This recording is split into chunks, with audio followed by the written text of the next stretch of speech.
And we're live. All right.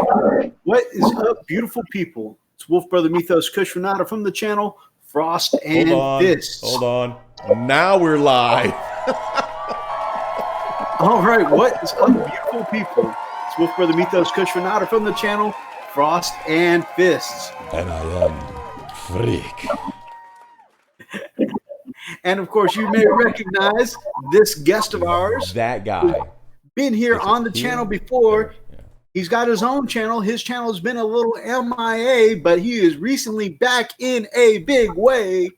Guys, give it up for the Nerd Live. Woo! I need to do the crowd again. Hold on. I've got to get the crowd back in. Give me one moment, man. Hold on. There. Woo! Woo! Woo! Woo! We're still on the black screen. I think we're streaming, right? We're here, maybe. Richard, my brother, how is you? There we go. I am pretty good, man. How about you? I'm doing just ducky. I'm a heck of a lot better than I was, man. That stomach infection could be the end of me. Stomach pains are the worst. Wasn't happy.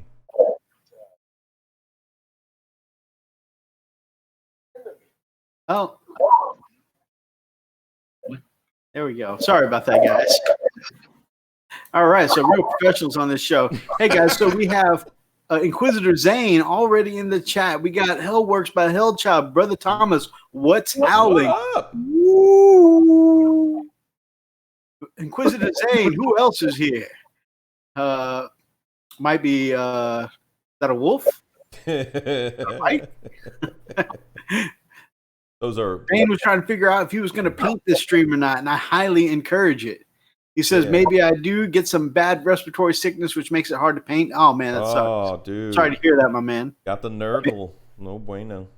Yeah, he said he might do a tank or something that doesn't need much precision, though. Hey, that works too. The licking and fisting has begun. Yeah. So I've been painting for about 15 minutes now, and there's been many brush licks already. Hal Kirkham, good to see you, my man. Dazrock, oi there. Oi. Awesome. Glad to have everyone here. So, those of you, many of you may remember our beautiful guest here, the Nerd Life. But for those who haven't seen you before, my man, why don't you give us a little background on who the Nerd Life is, especially since your channel isn't just wargaming now. It's, everything about you and the way you rock the Nerd Life. All nerd inclusive. Well, I took a hiatus for a little bit to handle some stuff. A lot of it is losing weight. And looking good. Mm-hmm. Mm. Yeah, I come back and have my channel. If y'all know Travis Reeves, he changed his channel to more like the hobby of life, hit everything he likes and everything he loves. So that's kind of what I wanted to do. It'll still be mostly this because I do a lot of this, but then I'm also adding cars because I like working on cars and motorcycles and painting canvases and stuff like that. It's going to be pretty much everything I like doing. Drawing, even eventually tattoos. That's awesome, dude. Brother, I will definitely hire you for my next tattoo, and you can definitely put that up on your channel. Wow. I still want to do a tattoo that says there are no wolves on Fenris. That'll be awesome. All right, so I know you kind of covered a little bit in your own update, which I would definitely highly recommend going over to the Nerd Life and checking out his weekly blog.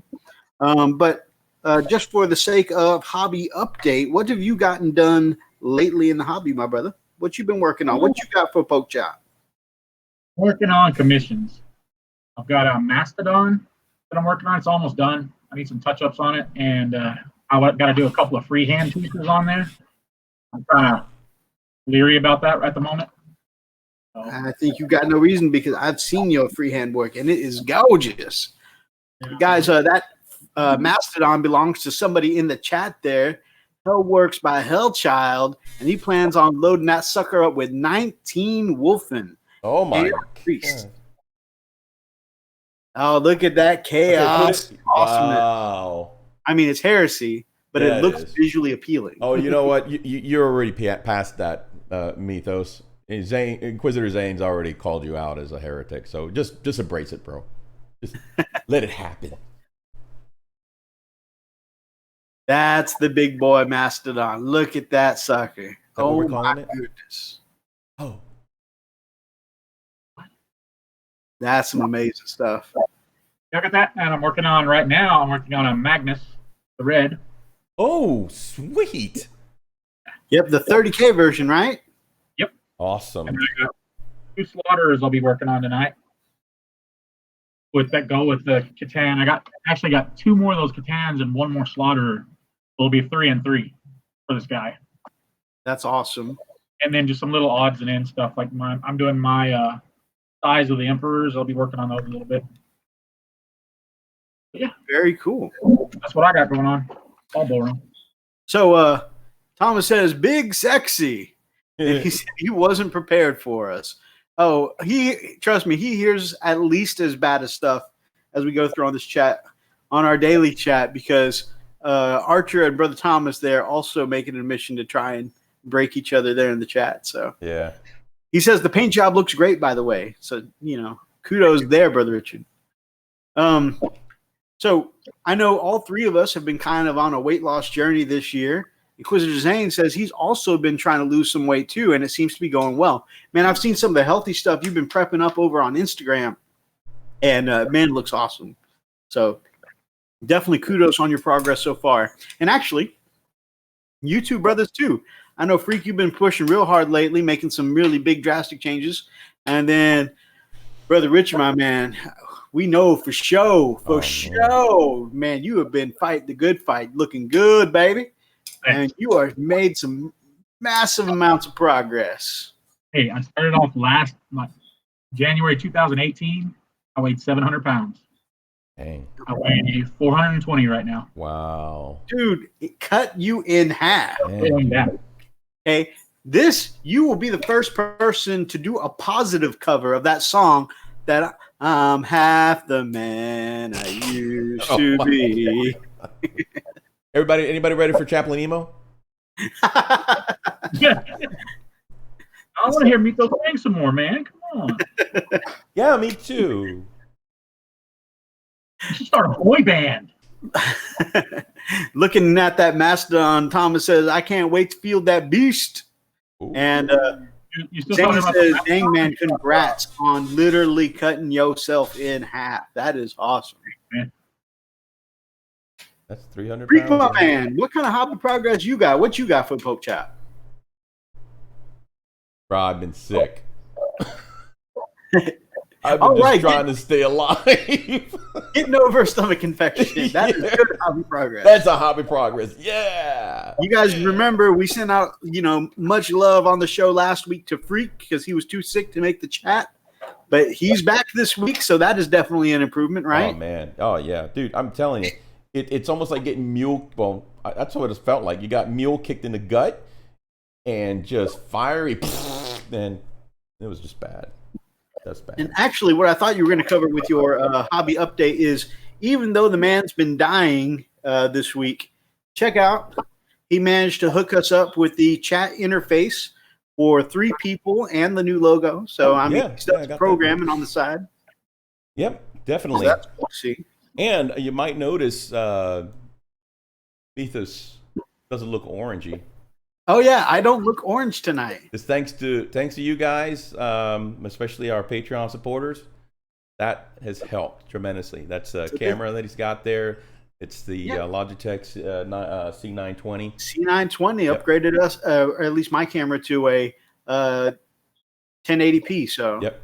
So now it makes a huge difference. Again, man, every penny is a huge help. So again, we appreciate it. We'll cover all that on our Patreon shout-outs. But thank you so much. That's really helped a lot. greatly appreciated. For myself, this week in the hobby, the girls and I finished up Attack of the Necron this week. So for our first Warhammer adventure novel is over. I've been to 3 different stores lately, and I can't seem to find the second one. So I just need an Amazon. I was trying to pick it up locally, so that way I could just have the book in hand and go read it with the girls, But I just need an Amazon the next one. But still, so we're down 1 at Warhammer Adventure Book. The girls seem to like the story so far. And, I'm excited to move on to the next one and get them, a little further ingrained in the hobby. Nice, dude. As far as tabletop hobby, though, again, a lot of late working this week, so I only got down about half of what I intended, but I am happy with what I got done because I wrapped up and sealed another 3 stealth suits. So, Wow, dude, you're just plowing through them.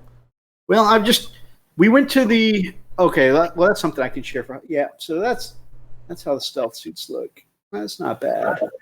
It's not my best work, but I got to say, I feel like these came out looking even better than the first set of stealth suits I did. I feel like the more I paint these Tau, the more I paint white armor, the better I'm learning. In fact, I've even kind of written myself a little fallback recipe for cleaning up white armor details, without making it look, splotchy. So right now, my main go-to recipe for touch-ups and whatnot is a little, I would say 2 parts Vallejo Ghost Gray to 1 part white acrylic paint. And actually, that has been working up real well to cover up, things like just mispaints and stuff like that.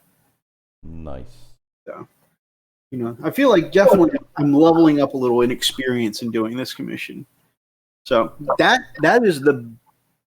all I've gotten done, but at the same time, getting done a whole unit of 3.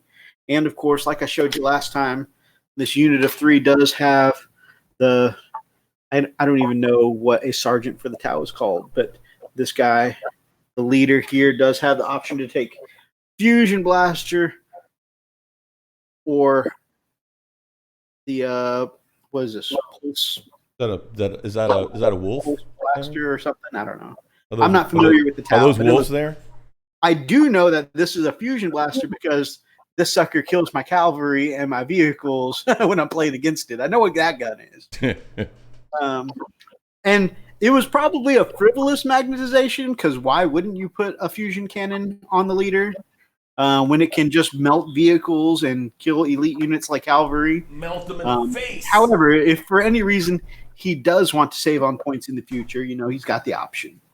And plus, I think the basing helps it pop out too. Because there's a lot of blues and whites and blue, black, and white on this, so I think having the earth tones underneath helps it pop out a little more. Thomas says you repainted the bathroom, and then he said level up, don't die. So I did repaint the bathroom. Brother Roxas, I was just mentioning I got a unit of your stealth suits done. And like I said, I was just mentioning that I did the magnetization for your leader here, but I mean, it just seems like, I was reading the stats and I'm like, why wouldn't anyone take the Fusion Blaster? But at the same time, you got options. Never hurts to have options. So really excited. So that's another thing I wanted to talk about for my hobby progress this week. The brothers and I hit up the new Warhammer store here in Kingwood. And man, it was just exciting being around the guys in the Warhammer store. By the way, the guy at the new Warhammer store who runs that store is super, super nice, super charismatic, like definitely is good at talking, people getting them interested in the hobby. I was just excited there talking shop, seeing my brothers go around, getting interested. And, Brother Roxas and Brother Kane both picked up their codexes, which was cool to see. Brother Roxas got another broadside, so I've got another piece, commission piece. And then if you have seen the broadside I painted up before. So in the show, Macross Plus, there are 2 pilots with 2 rival Veritech suits. And one of them has the YF-22, which is this dark blue and yellow suit. And his rival, which is the main character, has a beige and red suit. And I think that's the YF-19. Roxas, you can correct me if my numbers are wrong there. So what's kind of cool there is that since I did one up as the YF-22, the second broadside we're going to paint up as the rival, the YF-19. And, they're going to be kind of a matching pair, nobody who sees the Army is going to see, it'll stand out. It'll be like, why is that one guy beige? But at the same time, just knowing that the reference to the anime is going to be, that represented it. So it's good. So I'm probably going to magnetize that guy up. And Richard, if I run into any troubles magnetizing up, I won't hesitate to throw you a package in the mail. Be like, Richard, build this and magnetize it for me. Just because we all know how I feel about builds. Thomas says Robotech rules. By the way, that's another thing I forgot to mention. I need to do some more work on it.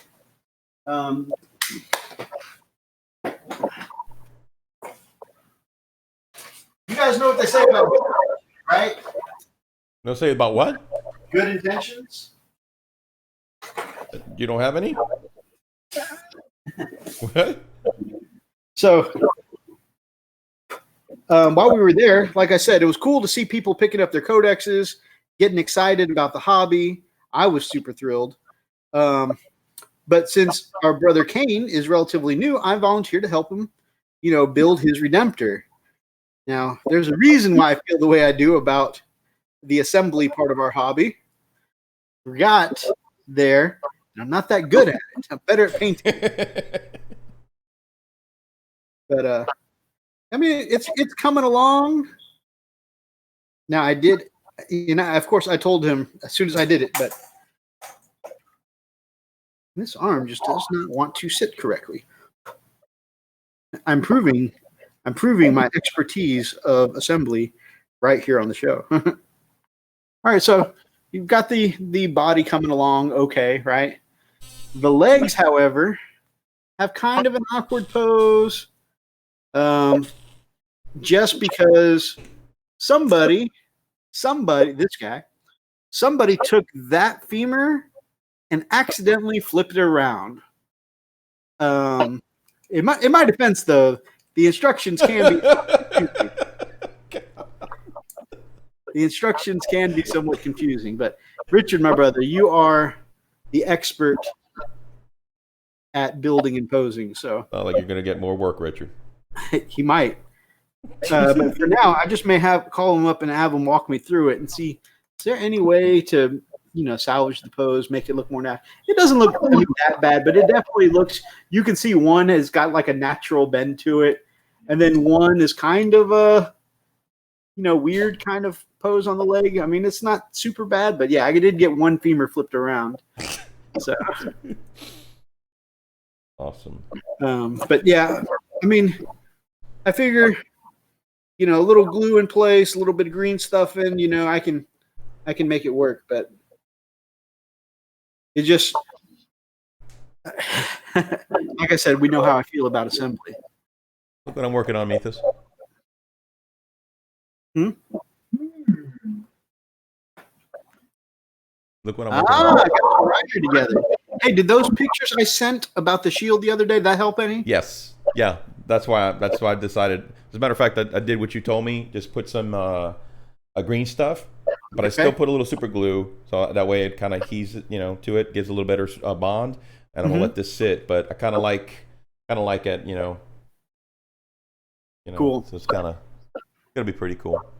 Yep. Now for me, the green stuff, and that's why I mentioned some of the other things like epoxy or the other stuff, just because the green stuff did eventually pop off for me. Yeah. Depending on how frequently you're playing, how frequently you're transporting it, but right. That's why I went in and used super glue to tack it on first, and then the green stuff kind of molds around the super glue. So when it cures, it's actually to cure with the super glue. Because it's actually, I've got the plastic, the two plastics are touching with super glue, but the green stuff kind of molds around it. So it's almost like pinning. Cool. Yeah, it's just a weird concept. I'm weird. That's why they call me freak. I got a little hobby tip real quick. If you're doing something with like flames or blasts, this thing, which was a pain in the butt to put together. Yeah. You get a lot of gaps where it's supposed to meet up and things didn't quite meet right. Mm-hmm. Water effects. Really? Yeah, if you put it on a stick or whatever, and I don't know, you can barely see it, but I got some in there because you pull off of it, it'll pull the peak. Okay. So you just put the peak with the rest of the flame, so it'll look just like the flames. Oh, okay. Oh. That's pretty cool. That is neat. I like that. And then you put it on your elbow. Roxa says YF19, YF21 was correct. Zane says, women trying to message me during the live stream. I immediately initiated the Be Gone Thought Protocol. Oh, wow. I didn't know that was a thing. Be Gone.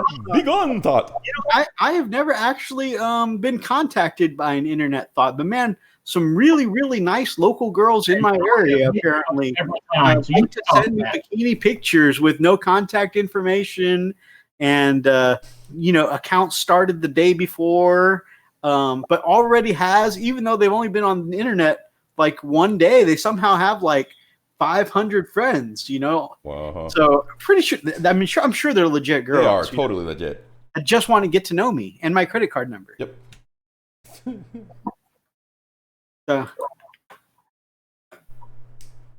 All right. So yeah, that was my hobby progress, but it was really, like I said, it was really positive. It really reminded me of when we first started this freak, being back in the game store with some of my best friends, my bros, having them check out their armies. Brother Ethan joined us towards the end.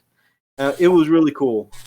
In fact, even though he's just, he just got into this about a year ago and only has like one start collecting box, Brother Kane has already seen the way of the Primaris, and he bought a Redemptor, he bought some Aggressors, he's looking at Hellblasters next time, not because they're powerful, he doesn't know anything about the game. He just says that the Primaris stuff looks cooler, and I can't disagree. They kind of do, yeah. There's no doubt. They are the representations of the Omnissiah trying to reach out to you. Yep. Those bots in my inbox. So yeah, like I said, I didn't have a lot of spare time this week, but at the same time, what I managed to get done, the 3 stealth suits, the trip to the Warhammer store, I'm really excited about the progress this week. The half-built Dreadnought, hopefully I can make some more progress on it by tomorrow.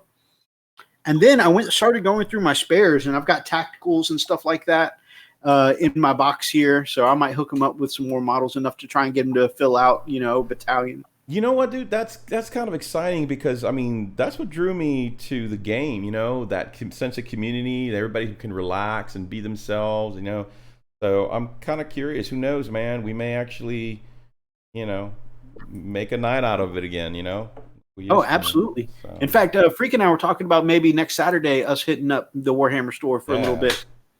So. How you go this way and go to the one in Grapevine?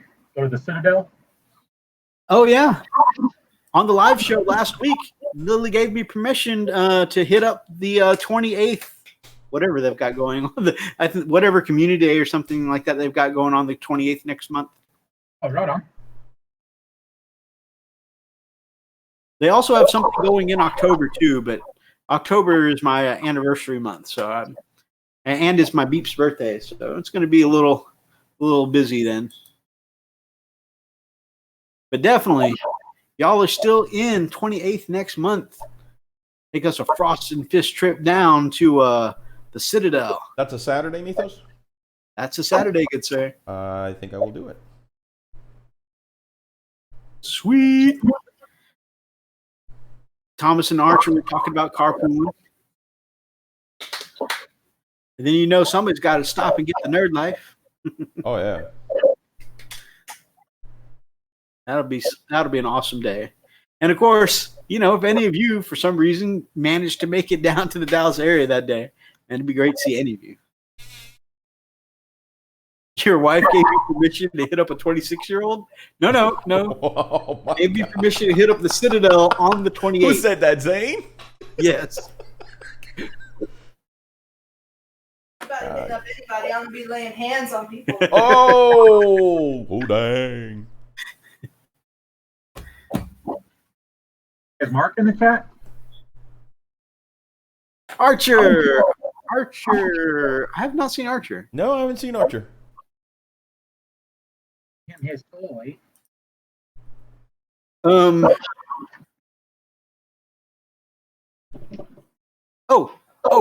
Brother Roxas, while I got you in the chat, I've been meaning to say, I've been waiting all week to talk about this. My other hobby project, Thomas says, go Lily. My other hobby progress. So, of course, you guys know I'm on a big White Scars kick at the moment. So I took a little break from my Horus Heresy to see what White Scars books they have on Audible, because I got my free credit this month. And, oh, yeah, he mentioned in the chat he might be getting home from work late. And anyways, so Audible had exactly one White Scars book. It's called Damocles. And in Damocles, it is the White Scars, 40K, so with Khosrow Khan, versus the Tau.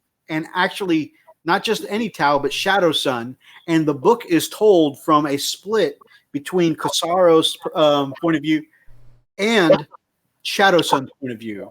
And so, you know, it just seemed really awesome because I know you're a big Shadow Sun fan, and the book from her point of view is really, really cool. Now, it's cool because it's back and forth. The Tau do a lot. I mean, they do a lot of ass kicking. I mean, a lot of ass kicking. They do so much ass kicking that the White Scars have to team up with the Raven Guard, the Catachans, and Night House Terran to be able to fight them. And they still end up losing a lot of the battles. But then at the other hand, while it shows a lot of OP-ness for the Tau, there are some just ridiculous scenes that would never happen. Never happen. For instance, things like Khosrow Khan. Okay, we know a Riptide is slightly bigger than an Imperial Knight, right? Khosrow Khan, one Space Marine, 1v1ing a Riptide. What? That's it's crazy. It's insane. Yeah, there's some really silly stuff. There's another one where they take out another Riptide with one spell, teleporting him somewhere away, and he goes, "Where did you teleport to?" I don't know. Somewhere. You know, the author of that book was definitely not biased towards the Tau there. I don't know who they're biased towards, because like the Tau just come in and slaughter so many people. They came in and one day, and this isn't spoilers because this is like the first 3 chapters. In one day, they came and overtook every military base on an entire planet, just slaughtering everyone. Really? Every military base. From the inside out, too. So it shows them just ridiculously OP at times. But then, like I said, one captain just 1v1ing a Riptide. Like, I don't understand this. And they even described, it's not like they were underplaying how strong Riptides are. They're talking about, like, the Gatling cannon on a Riptide taking out a whole forest, right? It was talking about the deforesting power of this Tau Gatling gun. Yeah. And in that same chapter, later on, Khosrow is just kicking its ass. I'm like, the power levels in this book are ridiculous, but a few ridiculous portions aside, so far the book is really good because you're getting the mentality, you know, the friction between the Raven Guard who want to be stealthy and patient hunters, right? And the White Scars who are all about, you got to be as, you got to be a man. You got to be as swift as the coursing river with all the strength of the great typhoon. I want to be a man. You've got to be mysterious as the dark side of the moon. Anyways, so, you know, it's these very the White Scars just want to get into it, right? Get stuck in combat. And the Raven Guard, they want to be patient. They want to come up with a plan. They want to be stealthy. Archer! There he is. Oh, I'm not actually being salty about the Tao, my brother. I was talking about this novel I'm reading, how it's very, very much like in one breath it's going to talk about how powerful the Tao are, and in another breath how ridiculously powerful Korsaro Khan is, or his Stormseer. It's pretty crazy. But like I said, the interplay though, the interplay of the mindset of the Scars, the mindset of the Raven Guard, even the mindset of the Catachan, and the mindset of Commander Shadow Sun. You know, they make flight Gundam combat sound like a martial art. And what's really cool is they even talk about the main fighting styles, and I can't remember what they're called because I'm not a Tau person. But the Shadow Sun is known for a very, very patient hunter fighting style, setting up traps and ambushes and stuff like that. And apparently she has a rival that's referred to as a traitor, and he has adopted a Tau fighting style that's very aggressive, very go for the throat-ish and leave no survivors-ish.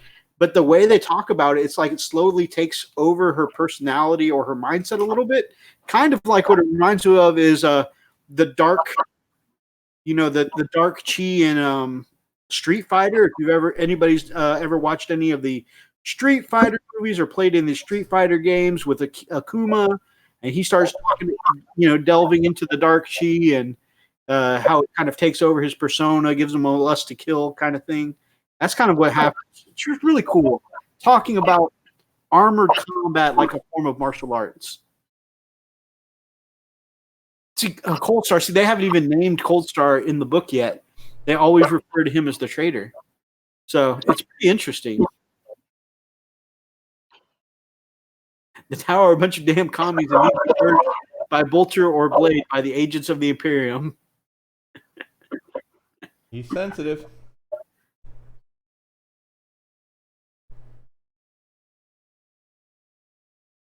Mark, the filter is off. Your comment doesn't block. We are in control now. We can speak how we wish. We don't even have, I don't think we really have any aggressive filter settings. No, we don't. Whatever YouTube comes with. Yeah, YouTube just decided to do that on its own. Yeah. So anyways, that's my hobby progress, guys. Like I said, I was excited about the store trip, about the book. I definitely recommend Roxas, checking out the book when you get a chance, because getting to know your girl Shadow Sun has been really awesome. And I'm really excited about getting these 3 stealth suits done. Actually, being in the store with those guys actually gave me more motivation and push to get more of the Tau stuff done. And we was talking about with Roxas, and 3 of his crisis suits are actually the same dark red. You guys have been following our live chats for a while. You guys will know that this broadside here had a lot of red primer on it that would not come off. We had this in the drink, some mean green, some grease lightning. Nothing would strip this paint off.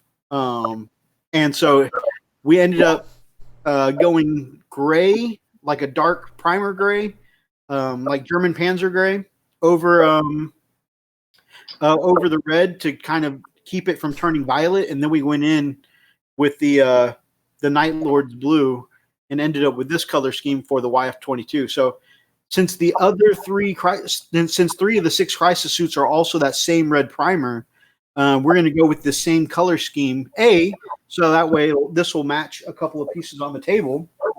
But B, also so that way the red primer won't show through the white color scheme that most of the rest of the army is in. So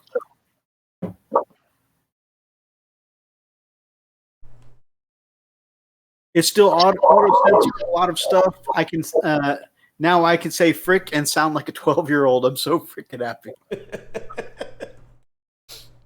Is it coming through? Oh, yeah.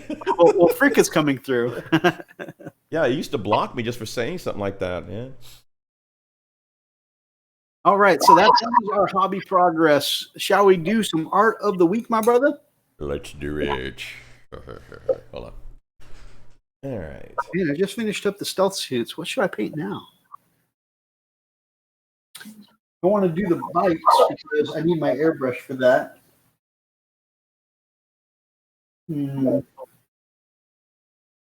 Well, actually, I can do the seats. Do the bikes.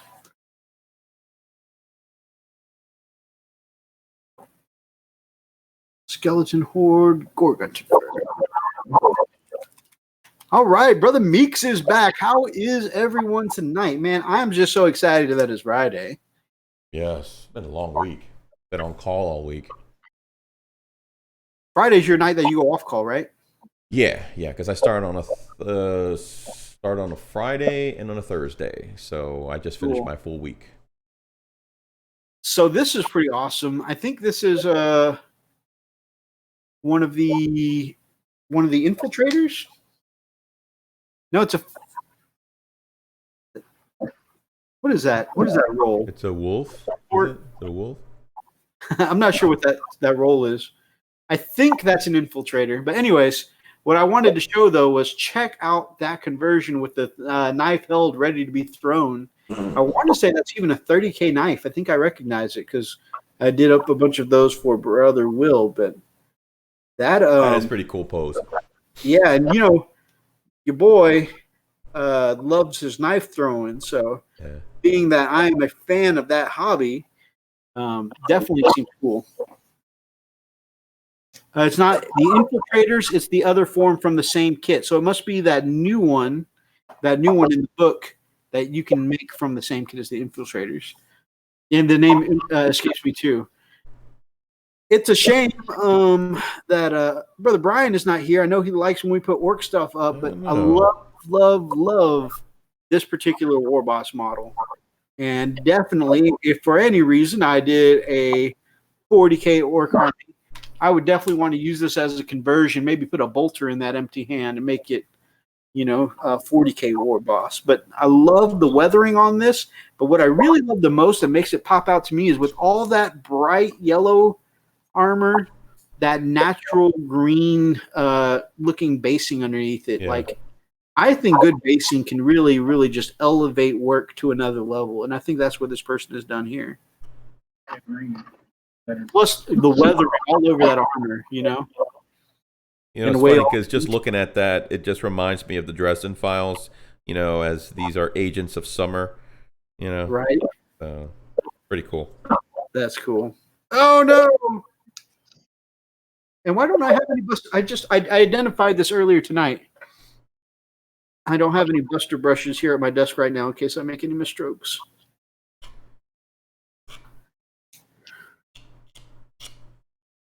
Did I get up and Oh, sorry.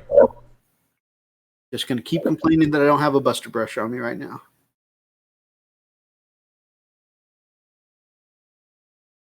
But yeah.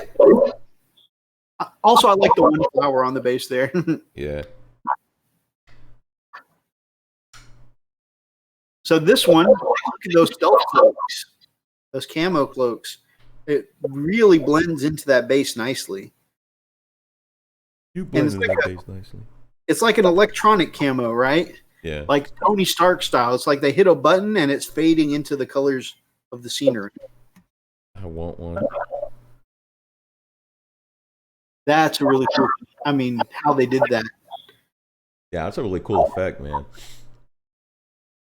I was just looking at this, and I was like, man, maybe when I finally get around to painting Darklight Dreamers, Eldar Rangers, they have very similar cloaks, and I'm like, maybe I'll paint up their cloaks in this kind of like digital, kind of camouflage here. Yeah. And I was like looking at that, and I was like, look at that detail. There's no way I'd be able to paint that. What was I? You never know.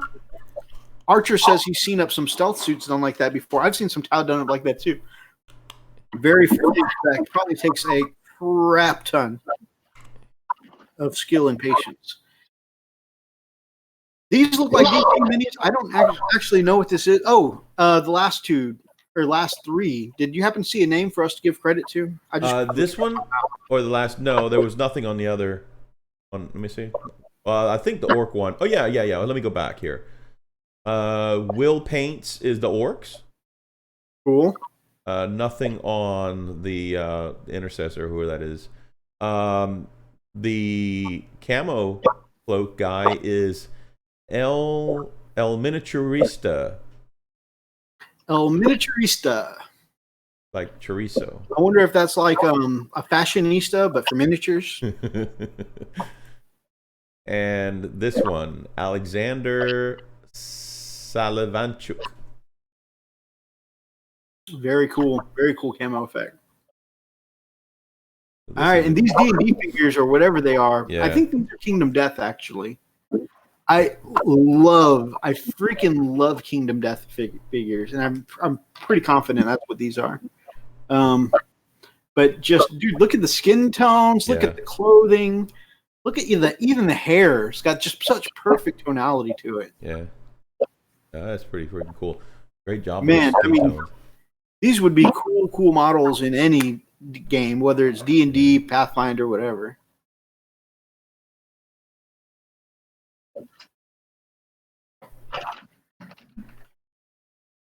All right. This is. Oh, Richard, feel free to chime in on any of these, my man. As a professional artiste like yourself, we definitely would love your feedback. Oh, of course. Actually, much like Jake, I don't know if we shared the secret on how to be able to see what we put up on screen. I think he's using his phone. Oh, right on. On laptop. Your what? On laptop. Oh, if that's the case, do you have your phone with you? Or you could just open up like on my laptop, I just open up a second window. Yeah. That way you can actually see the live stream. Just turn the audio down. That way it doesn't feed back into it, and you can actually see what we're seeing or what everybody else is seeing. You're just kind of looking at the stream. Part of the fun with the audio. What was that? I said that's part of the fun with the audio. Have it feedback like crazy. Yeah.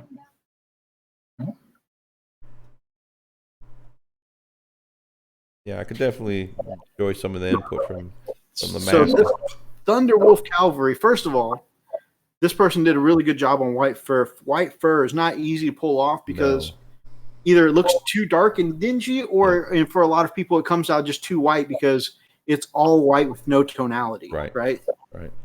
And this one, I just think they did a really good job pulling off a white wolf and not making it look like either of those things I just mentioned. Yeah. Also, I love the look of the shield and the spear, and I'm always a big fan when people put spear. Like I've got one of my Thunderwolf Cavalry with a magnetized spear option, just because I like putting them with spears. The Fenrisian tribes, they make spears a part of their culture because of the way they hunt dragons and krakens and stuff like that on boats, and so they all have to learn to use the spear at an early age.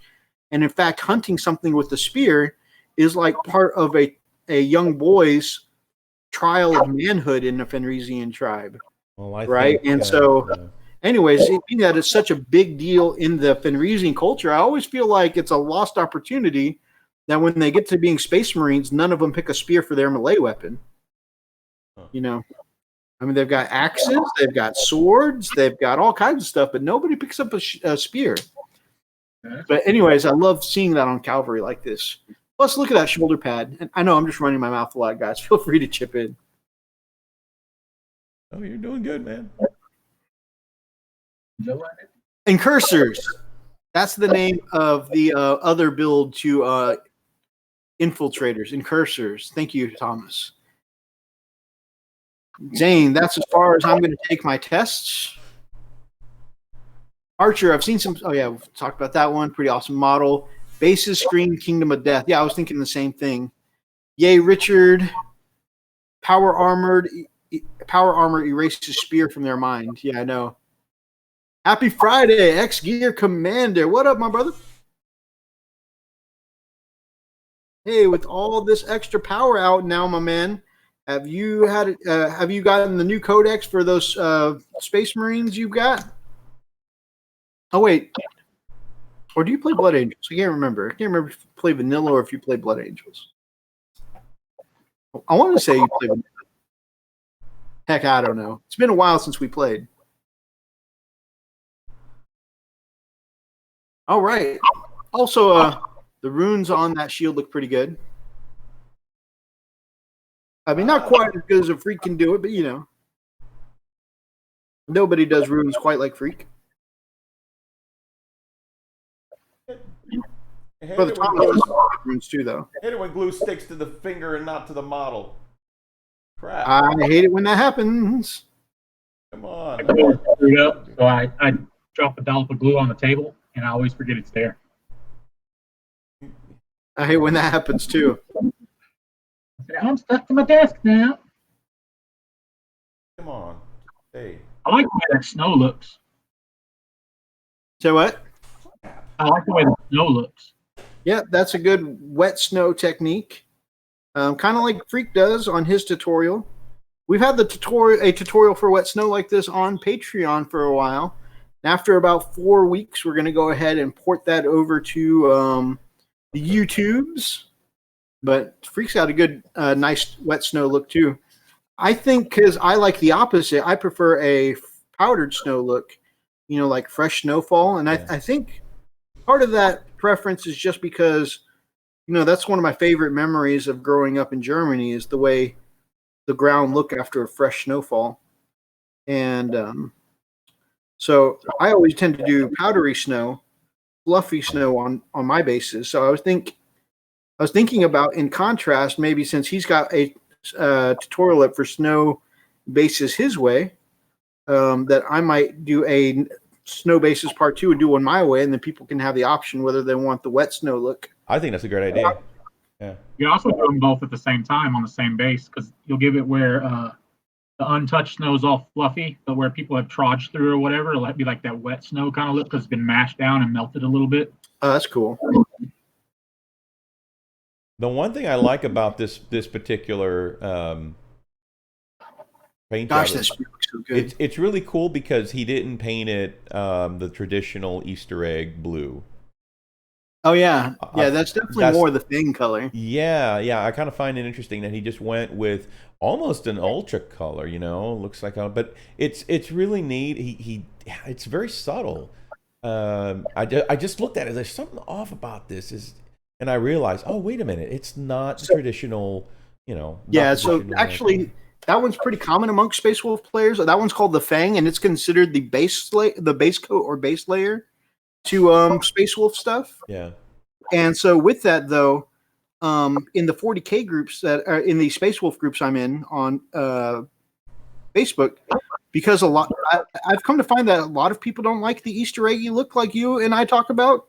So some of them stay at this base color here, the Fang, and you'll notice he elevated it by just doing some edge highlights instead of putting that Easter egg color all over it. Right, and that kind of gives it a little brighter pop. Yeah. And so I think that's a really good look. I always thought to myself, if I ever did go the route of painting traditional Space Wolves, I probably would have gone, just at this base color too. Because the Games Workshop recipe for doing a Space Wolf is starting with this color. They call it rust gray, the Fang. And then the next color up, they talk about rust gray and then Fenrisian gray on top of that.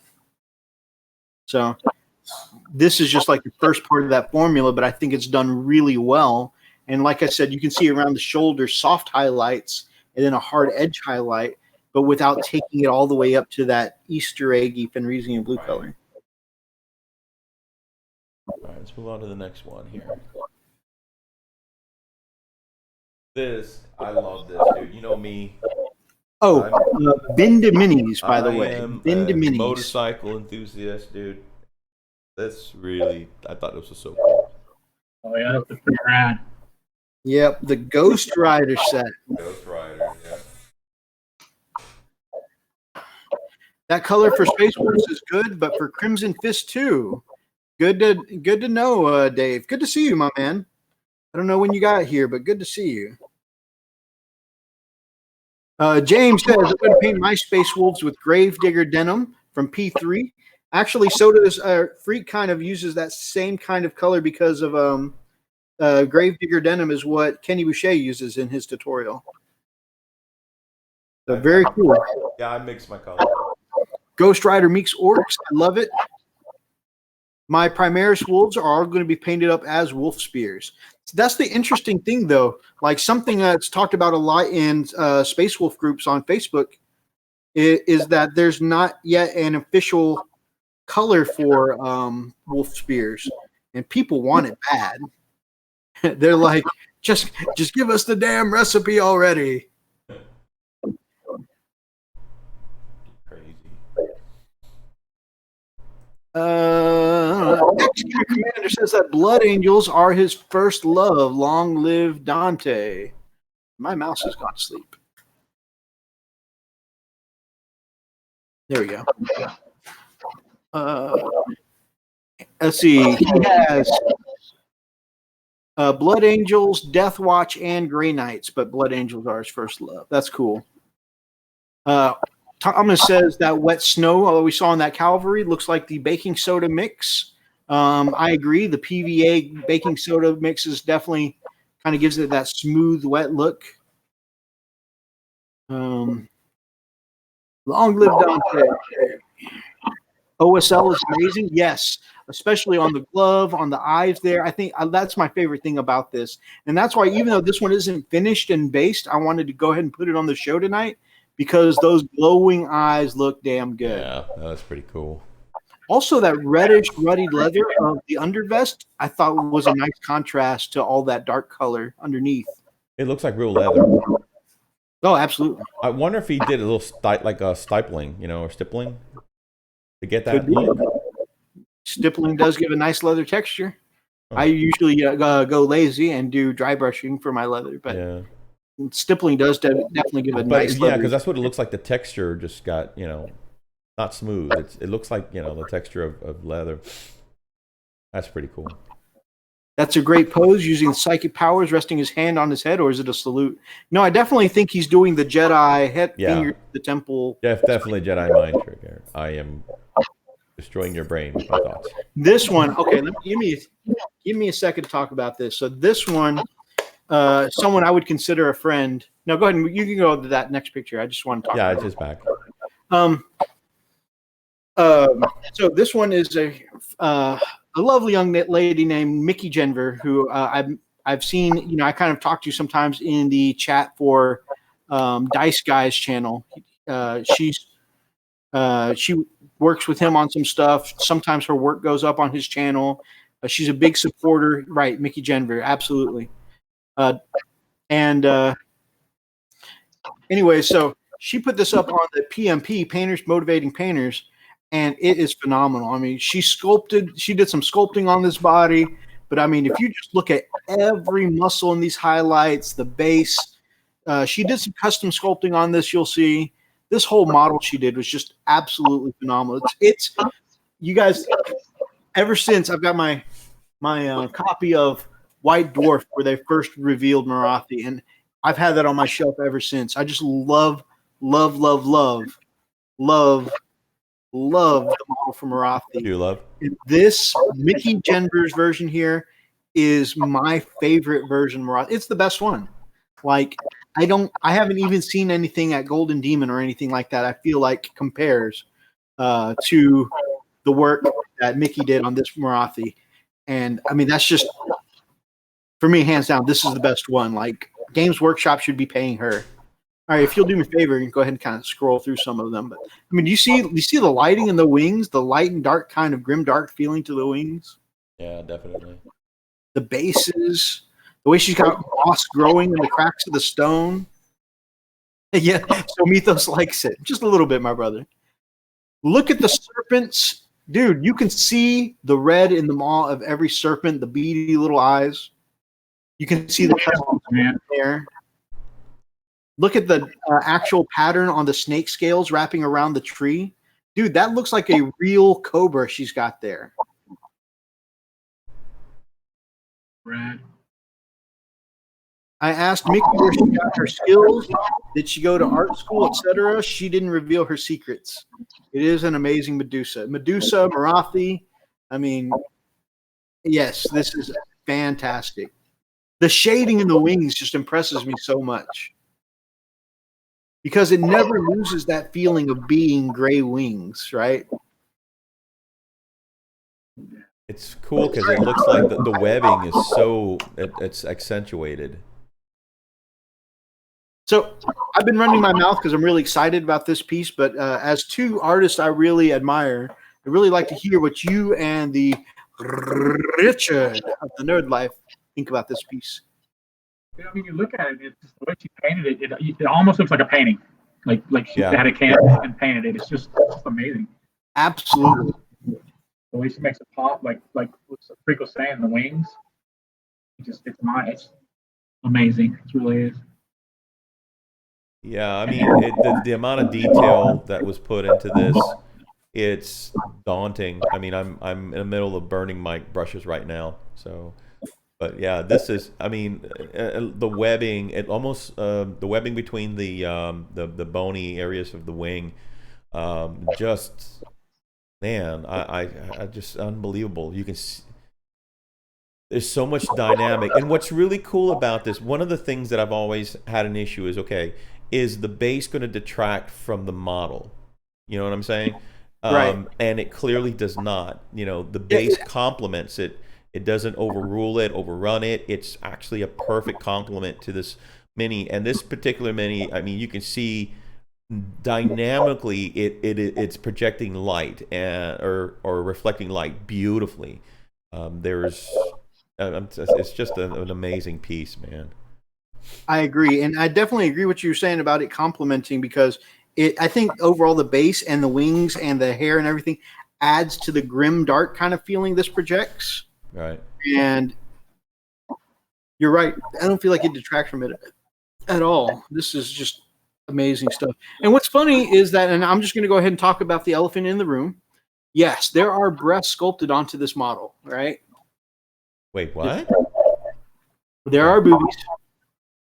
But like to me, they don't even pop out because the way the wings first of all really capture my attention. Yeah. The shading, the highlighting, you know, the base and the way the actual snake pattern. Actually, I said cobra at first. That looks even more like a copperhead. Yeah. I think like the what's actual really skin pattern on it. the effect that it gives me is that it is beautifully and horribly terrifying. Like if I would run into something like this and it looked like this, like I'd pee myself. I mean, that's what it definitely encapsulates. It's the beauty and the horrifying terror that this thing would. Which is exactly what Daughters of Cain are supposed to be. That contrast between, you know, alluring and terrifying. Yeah. Back to face cam, we need to perform a hand check. Thomas says, "I die happy." You ain't wrong, brother. You ain't wrong. It's like the way you look at the base, and it's just so the darker color. I mean, the muted kind of earth tones. Yeah. And then as it goes up, it kind of starts blending in with the snake, and it just makes her body and everything pop.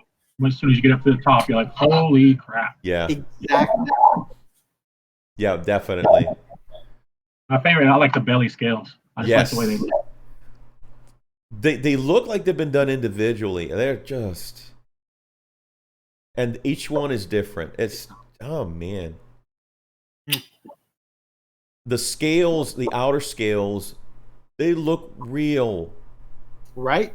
Even the outer scales look real. The belly scales look real. I mean, this is well captured. There's a pattern. There's a freaking pattern. Yep. Oh man, I definitely agree. Slayer sword material. yeah. Like I said, I think her version of Marathi is better than any that I've seen entered for Crystal Brush, Slayer sword, Golden Demon. I mean, I think this is the best Marathi. I'm definitely like that is not me just being excited. I legit, and there's her name. There's the group she posted in. If you want to go see more of Mickey's amazing work, please go over to the PMP. Please check out Mickey's work, because this isn't the only amazing piece of work she does.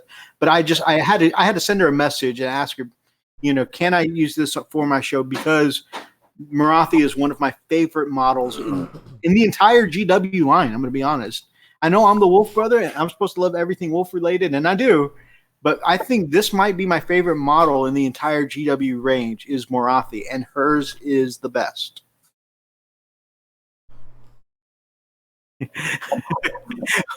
So Zane says this is the part of the show that makes me sad. I want to paint good. And then, me too, bro. And then Archer said, "I'll just burn all my paints and brushes now." Zane said, "Same. Can you pour some Promethium on me too?" Oh, look at that non-metallic effect on that spear. I didn't even notice that to talk about earlier. I mean, I think I remember when I first took a look at it, but... Hold on, switching back. Hang on. Oh, wow. This is a piece that you're going to pick up stuff that you thought you saw, but you didn't. Every time you look at it, you're going to see something new. And I was just about to mention that Rob from the TMP talks about that when he talks about what makes a show quality piece. And he says it should be a model so good that every time you look at it, you find something else to get excited about. So, Richard, I think you really hit the nail on the head. I mean, each muscle, you can see the detail in a tone. Gosh. And yeah, you're right. That non-metallic. Beautiful. Jeez. All right. We got some memes being quoted in the hobby. Archer said, "Brother Zane, get the flamer. The heavy flamer." Dave says, "I bought myself the Daughters of Cain Cauldron of the Blood to get the Slaughter Queen for the Blood Bowl Dark Elf Star player. I won't be able to paint to this standard." Dave, that is nothing to be ashamed of, because I don't think anybody's going to be able to paint to this standard. Like... No. I don't think I'll even have enough in my lifetime to be able to get that good. Right? To quote, one of the announcers in wrestling, that Morathi is the best in the world. Mickey Jenver. That's awesome. This one is on the Warhammer official Instagram, and thanks to Grot Skull's Workshop. So there we go. That is who did these. They call these Stonecast Eternal instead of Stormcast. So done up like statues, with magical energy. I love the magical energy on that arrow there, and of course the eyes, the OSL. It's all good. Beautiful. Time to cry salty tears into my pot of Lamian media. Dave, there's no need for shame, my man, and nobody can paint like Mickey. I was going to buy this guy's Thousand Suns themed Grey Knights army. He's amazing. That's awesome. Dave also likes these Stonecast. And apparently this same artist also does a drone-themed Tau kill team. What's cool is actually, and maybe our brother Glass actually caught on to this before we knew about it, before it got popular. But we actually have a custom converted Lancer Knight. Oh my God. Richard, what are those Lancer Knights called? Knight Lancer from the Acastus Knights? Yeah, I think it's a Castus Knight or a Cerastus Knight. Cerastus, that's what it is. I love A Lancer Cerastus Knight painted up in this scheme by one of our local talents named Glass. And he did the same thing. He did a stone theme with kind of a magical lance. So very cool. In fact, we saw it and we were like, wow, that's interesting. That's neat. I've never seen that before. And now somebody else did the same scheme, and it's up on the Warhammer official page. We need to see if Glass will send us pictures of that night. We talk about that quite a bit here on the show, Freak, and I think we should show it to people. Yeah. Look at this one with the halberd, the Griffhound. The way that shield is glowing like a lantern. Holy crap, that's cool. He said this is the same guy that has the drone Tau army. Yep. Like the entire army. He does the broadsides and everything, but it's all drone. Wow. Huh.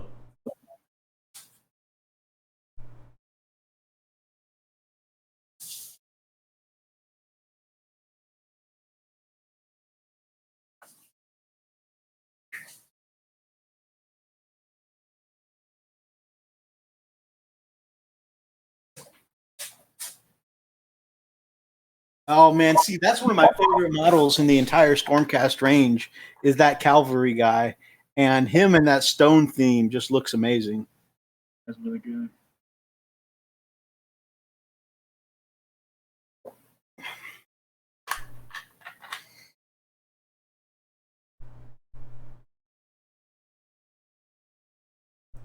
And that's all. Man, looks so good.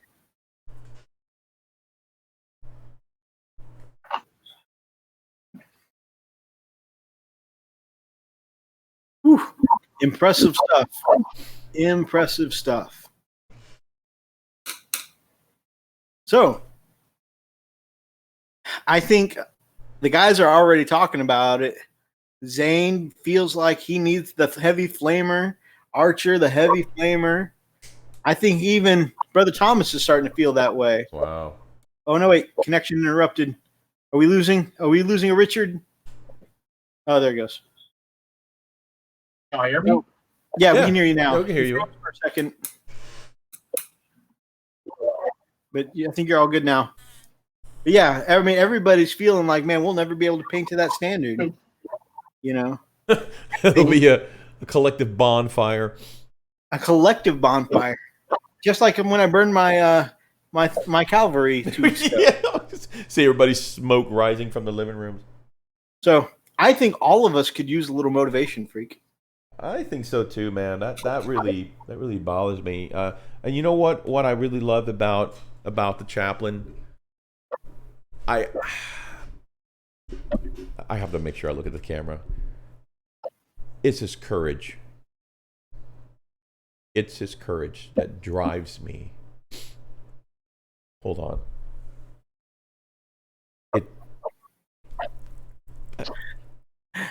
It drives me to move on.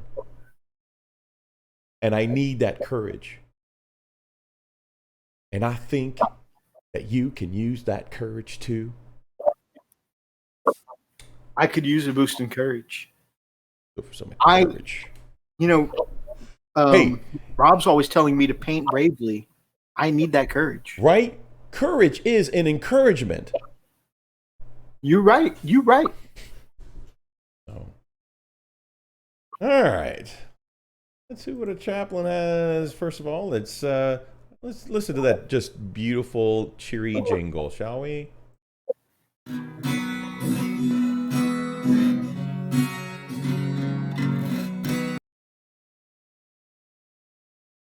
And you don't know how to feel, just count on Chaplain Emo and his joy will make you squeal. So when the world gets you down, you want to scream, just listen to the words of Chaplain Emo.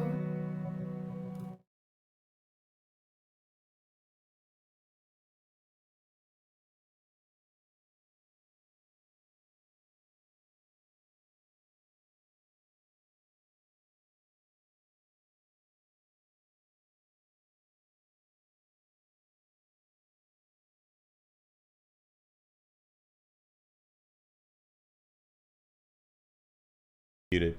So I tell you what, that cheery jingle just Are you sure you're muted? They said it's fixed this time, and hey, it didn't play superimposed over itself this time. yeah, So, yeah, but I they had me said muted and the fixed- desktop muted, so nobody could hear what I was saying. Okay. Yeah, but no, what I was saying is that I really feel that just listening to the jingle just kind of puts a smile on my face. It gives me strength to move on after a long week, you know. So I don't know, Chaplain. So You're good at asking him. yeah, Chaplain. I definitely, after seeing that level of work, especially from Mickey, I mean, they were all amazing pieces. Brat Workshop, all the others, but especially Mickey's.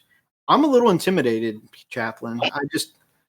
Chap, could you maybe give me some words that'll make me feel brave as we move on to this next week in the hobby? Let's hear, Chap.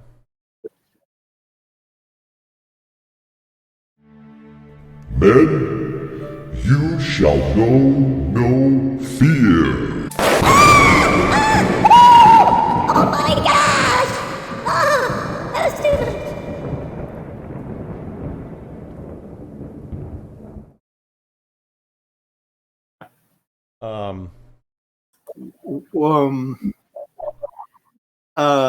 Well, there was. Was that the chaplain? It sounded like the chaplain at first. But... I don't know if bravery is the word I would use there. Well,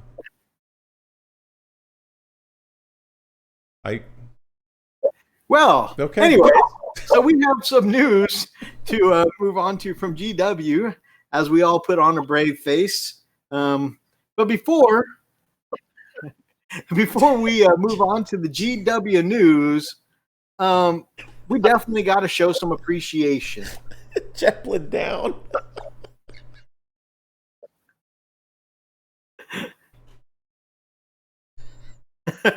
There must be some real heresy afoot.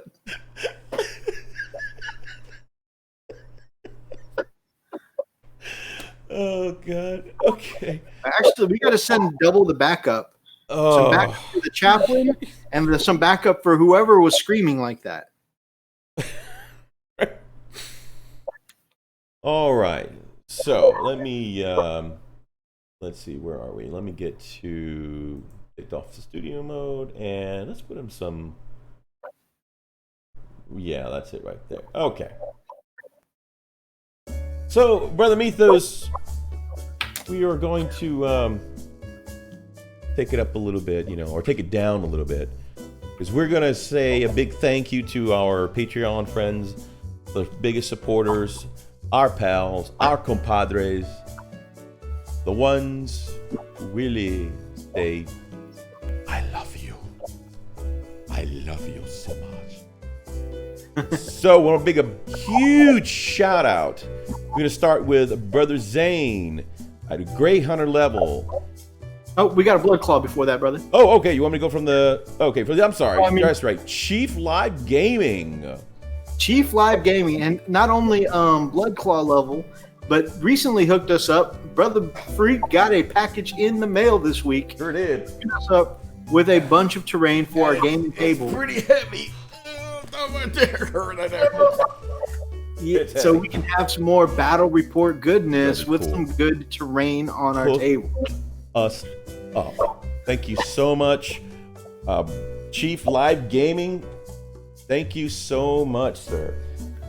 Next up is Brother Zane, the man, the plan, the one who absolutely loves Chaplain Emo, the Inquisitor himself, Grey Hunter level. Thank you so much, my man. You freaking rock. The Inquisitorial Grey Hunter Zane. The man. And speaking of rock, we're going to give it up to Brother Roxas, the man with a plan at the Grey Hunter level. Thank you so much, my man. You are awesome.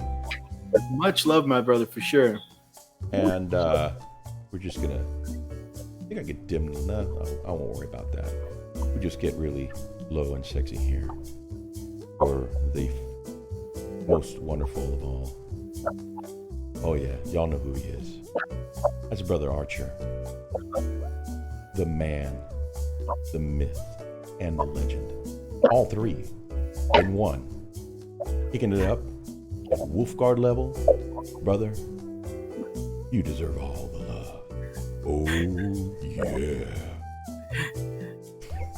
Thanks guys so much, guys. You guys freaking rock. Thank you so much for just really helping us out. I mean, you're helping us with equipment. You're helping us help other people. Man, it's so cool. By the way, once again, we reiterate, take a look at that beautiful mug over there, the Wolf Brother. He is looking sharp because he has got a sharp camera that you guys helped us Got with. that C920 in. Guys, thank you so much. It's a huge help. And it's going to make it a difference. It really is. So again, thank you. It's your donations that actually help us continue on with getting our show looking sharp, looking great, looking good. And we're working on more content, more behind the scenes, and we're also working on tutorials too. So thank you so much. And if there's something particular that you like to see, that you want us to throw in there, let us know in the comments. We'd love to hear from you. We want to know what you think, because hey, you guys are paying the bills, baby. Speaking of paying the bills, Brother Roxas says, "Oh, I want low and sexy." The way you read Archer's. And then Archer says, "Well, freak, it sounds like you're channeling some Kenny Boucher with the Patreon shout-outs." All right, let's kill the It boss. sounds pretty Kenny Boucher, huh? Shout out to the man. To me, one of the best entertainers. Him and Mini Wargamer Dave, to me, are like the same level as the quintessential peak of entertainment in our hobby. Good stuff, man. Good stuff. So before we jump into the news, freak, and you tell me what you think. But I was thinking about changing the order up and maybe jumping one of our main topics, because, Dave living over in Spain, Dave may not make it all the way through the show. And he says, what do you guys think about the new Primaris transports? And that's one of the things I wanted to cover in the Codex today. Do it, bro. Do the news in a little bit and start with some of our main topics. Let's do it. All right, talking about some Space Marine changes. So we were all really excited about the new transport for the Primaris, right? And have you seen, the stats on it were pretty awesome. But one of the things was that, man, we finally have a way to move some Devastators around, right? Or not Devastators, Aggressors. Mm-hmm. Aggressors seem like they would be mean if they move more than 5 inches and you could actually get them into combat. The problem is getting them into combat, right?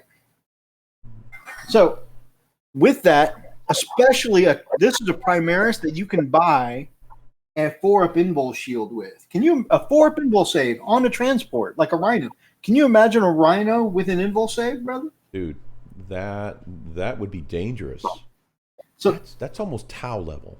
let me put some good words in your ear. Talk to me, my man.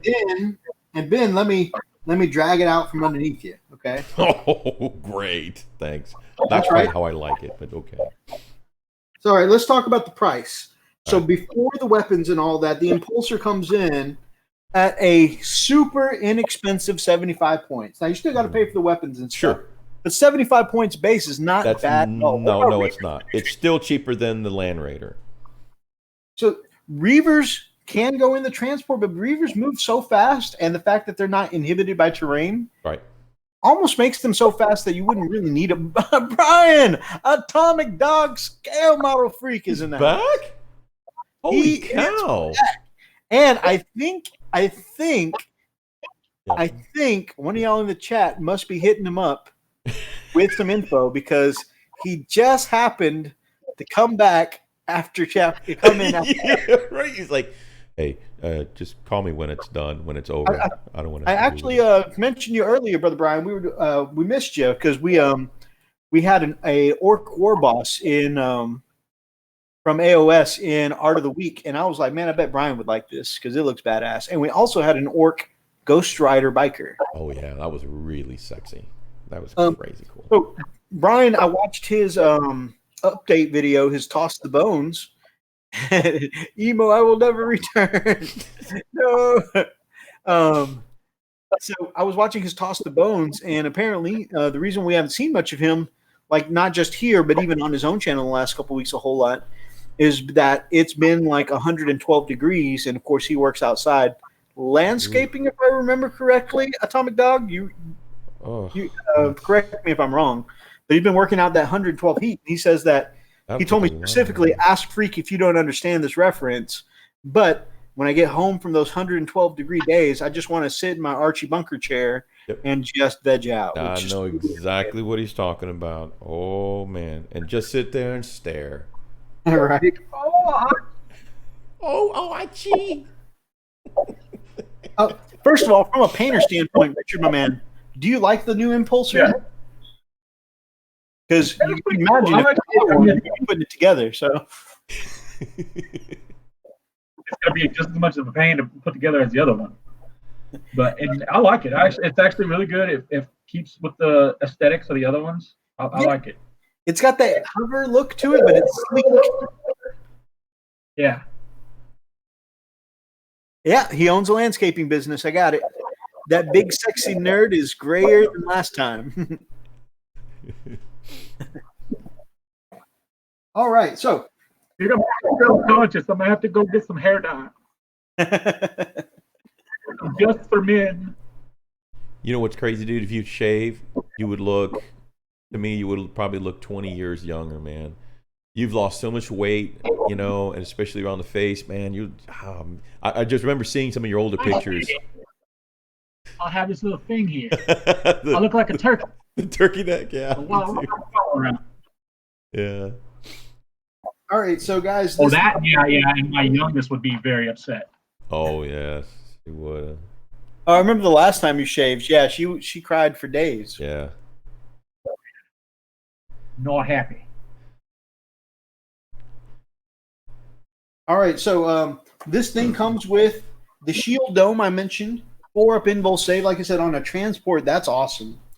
Comes with an orbital comms array. That's what you and I talked about when they first announced this thing, Freak. Yep. So basically, it does an orbital strike. Select 1 point on the battlefield. Roll a d6 for every unit within d6 of that point, subtracting 1 if it's a character. On a 4-up, that unit suffers a d3 mortal wounds. So, I mean, that's pretty good. That's like a vehicle who gets a once per game mass smite, you know? Yeah. I think it's cool that they give it to the vehicle. I mean, it's yeah, because he used to be a character that could call down the orbital strikes. Assault vehicle. So this is another thing pretty cool. Units can get out of, usually you have to get units in and out of a vehicle before it moves, right? Right. This one can get out after it, so you could technically get out of the transport and light up all your guns, shoot something up, which is cool. Although, being that they can't participate in the assault phase after that, maybe assault vehicle isn't what they should have named it. A lot of people making memes about it. An assault vehicle that you can't assault from? What? Right. Yeah, I can understand that. But still, I mean, being able to get across the battlefield and shoot something up could be really cool. I love shooting. Repulsor field, if anybody charges it, they got to subtract 2 from their charge roll. That's pretty cool. So, and of course, it gets the new Angels of Death ability. So, with all this, that seems like some cool stuff. It transports 6 models. So, everything sounds good so far, right? This is the reason I am considering not getting it, though. Why? This transport cannot transport jump pack models or Gravis models, i.e., your Gravis captain or your aggressors. What? What's the point? I mean, honestly, what's the point?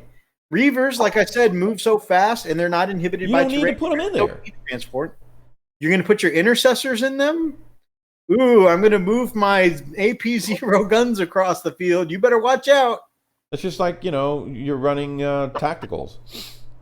I mean, don't get me wrong. Intercessors are far better than tacticals. I know. But And it bolters defeats are the better purpose, than though. They used to be with the doctrines, right? Yeah. You're going to get some AP, but I mean, the only good thing is that you can now put swords, thunder hammers, power fists on your sergeants in your intercessors. Yeah. I mean, you theoretically could put your hellblasters in there, but we all know what we do, right? We're going to take our hellblasters.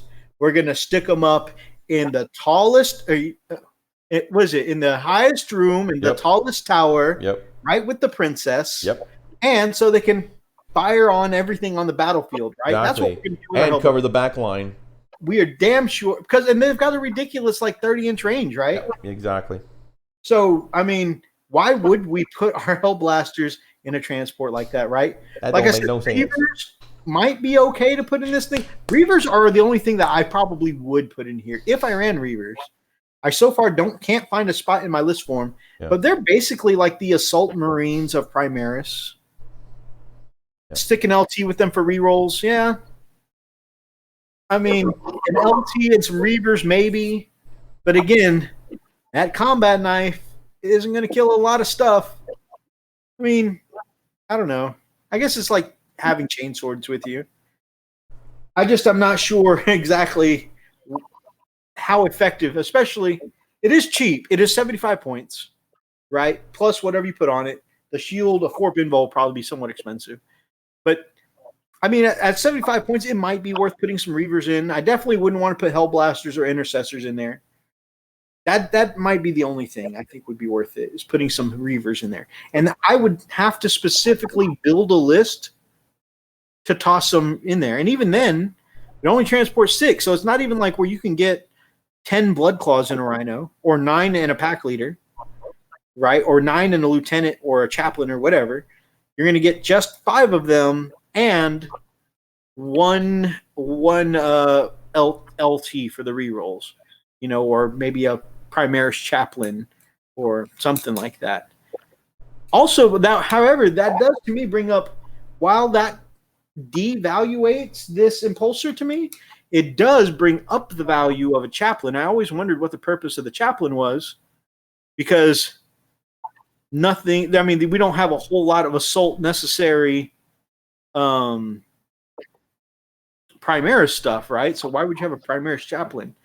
I mean, I always thought if you could get one on the backfield with some aggressors, it would be cool. And yeah, litanies are really good too. That's going to be a big buff. We'll get into that here in a little bit. That's one of the changes I wanted to talk about. Gotcha. I'm not salty yet, freak. I'm just saying I'm having trouble seeing the point of this transport. Trust me. I'm sure we'll get to salty at some Oh, we're in it. Yeah. I'm just kind of priming it, though. It's just priming it. Archer says, "Lol, I love you, freak."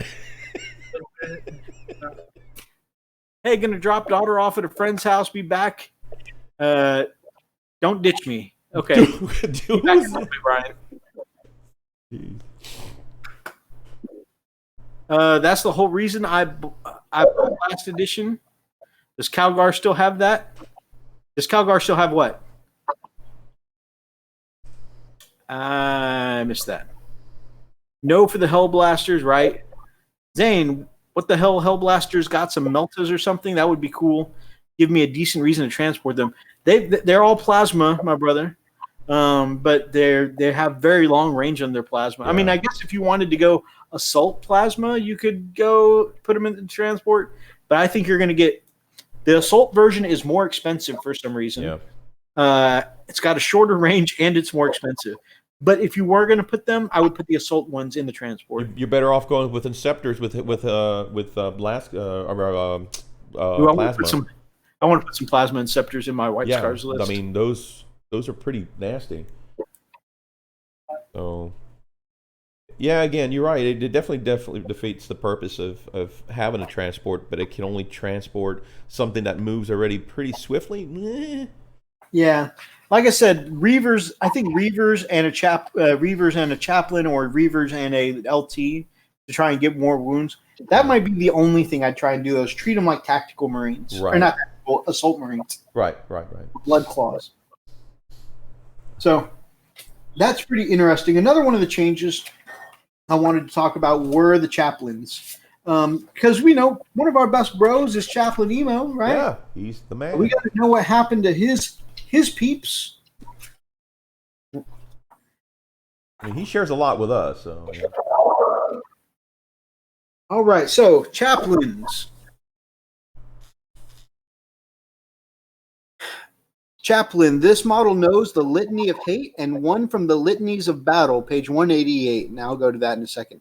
At the start of the battle round, This model can recite one litany it knows that has not already been recited by a friendly model that battle round. So kind of like you can only cast one Psyker spell per round. A Psyker spell once per round. You can only do one litany per round. Mythos. Or a litany once per round. Mythos. He does that now. I mean, he embodies that. He does embody that. Right? Because he gives us one encouragement a week. Oh, yeah. They have the Rosarius 4th invul save. Did the chaplain always have the Rosarius? I can't remember. I don't remember. I don't know. I don't remember if they had an invul save before. That's because I usually kept him out of the combat and let the wolf deal all the damage. Yeah. Hit Litany of Hate. If this litany is inspiring, you can re-roll hit rolls for attacks made with melee weapons by models in friendly chapter while it's in 6 inches. So Litany of Hate is the chaplain ability that we've known all along, right? The re-rolls. Right. Now, what's interesting is that that has always been the chaplain ability. But what they did is they went and, oh man, don't you love that feeling when you just flip to a random spot in a book and it's the page you need? Only when you're lucky, and I don't quite get that much. So yeah, thank you for pouring salt into that wound. You're welcome. Steve says, from Who Took My Dice Miniature War Game, says, congrats on 600 subs. Great to see Richard back. Have a great night, boys. Thank you. Same to you, my man. Thank you so much. Yeah, we're pretty stoked. I mean, the Mythos hit me up this morning. He threw it out at me and was like, whoa, 600? What? I am flabbergasted. Ba-da-ba-ba-ba. I'm loving it. Loving it. Oh, I'm so sorry. Freak and I were talking. Richard, do you have any thoughts on the restriction to the transport? Really, my biggest problem is I haven't played the game in a while, so kind of more on the model end of it right now.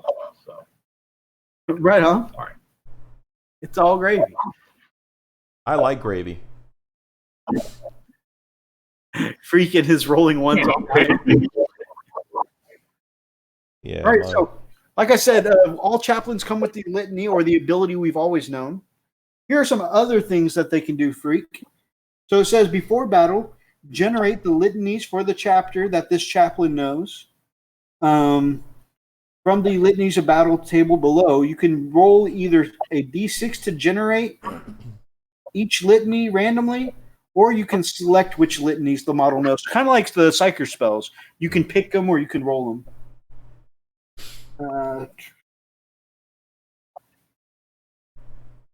So one of them is called Litany of Faith. If this litany is inspiring, which I got to understand how inspiring happens, but if this litany is inspiring, then a model in a friendly chapter within 6 inches loses a wound, then they get a 5-up feel no pain. That's pretty cool. It is not cumulative with any other similar powers. So if you have something else that gives you a 5-up feel no pain, this does not give you a 4-up feel no pain. It's just you get whichever feel no pain you have, whichever one is best. Right. It's like the old rule on saves, you got to take whichever one is best. Right. All right, the Catechism of Fire. If this litany is inspiring, select one friendly chapter unit within 6 inches. When resolving an attack made of this model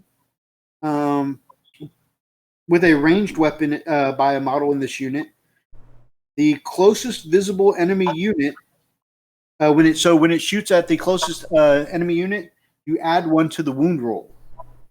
That's pretty cool. Can you imagine now? So you've got your... Let's say you point a heavy bolter or assault cannon at a vehicle. You're typically going to be wounding on 5s. Now you're wounding on 4s. Right. Dude, can you imagine an assault cannon stripping away wounds from a vehicle on 4s now? And let's go one step further than that. Let's say that you are in the Devastator doctrine right then. Okay. So now your heavy weapons are getting a -1 AP. So now you've got an autocannon spitting out 12 shots that are AP -2 and adding 1 to the wound roll. So now you're wounding on 4s. Isn't that pretty cool? That's pretty dangerous. I would love to see that happen, with an actual decent roll. Because all I can result, the other thing I can really do is really back into somebody to kill him. Yeah.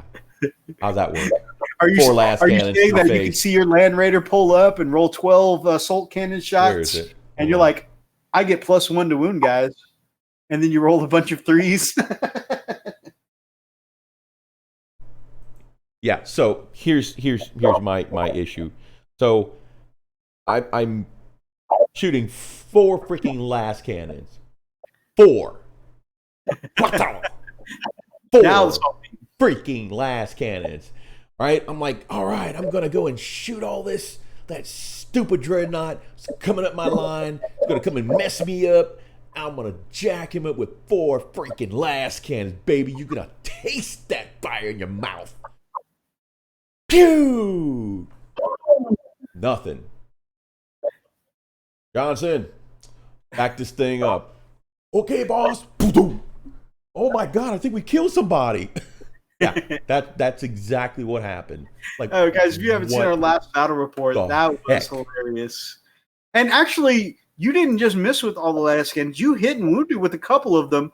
You kept rolling 1s for your how much damage does my big ass last cannon do? freaking- 1 That damage. was so crap. That was so Every time. so How much crap. damage does my big ass last cannon do this time? 1 damage. I have to say, my dreadnought should have been dead to rights second, maybe third turn. Yeah. But nope. Nope. Last As whole fate would game, have it, all those 1s. as the dice gods would have it, no, they would rather me just kill a peon, or well, actually, it did kill couple good, minis, good models there, just by backing up with my Rhino. Okay, so I asked Or about Predator, how rather. is Chaplain inspiring. Archer says you got to roll a 3 or higher for the litany to go through. So that's cool to know. Yeah, that is. Earlier, Zane was asking if Calgar still had the orbital strike. I'll look it up here in just a second for you, my man. And he said Melta Hell Blasters would be cool to see in the future, as well as some Grav Cannon ones. That would be really cool to That see. would be awesome. They have some Melta. Are you kidding me, dude? Those would be sick if that came out. Yeah, it would. Yeah, it would. The only thing is that then you'd have to get your Hell Blasters close for the Melta one. Yeah. All right, You so could have like a combi, could be. Litany number 3, Extortion of Raid. That one just sounds cool. Let's see what this one does. If this litany is inspiring, select one chapter unit within 6 inches.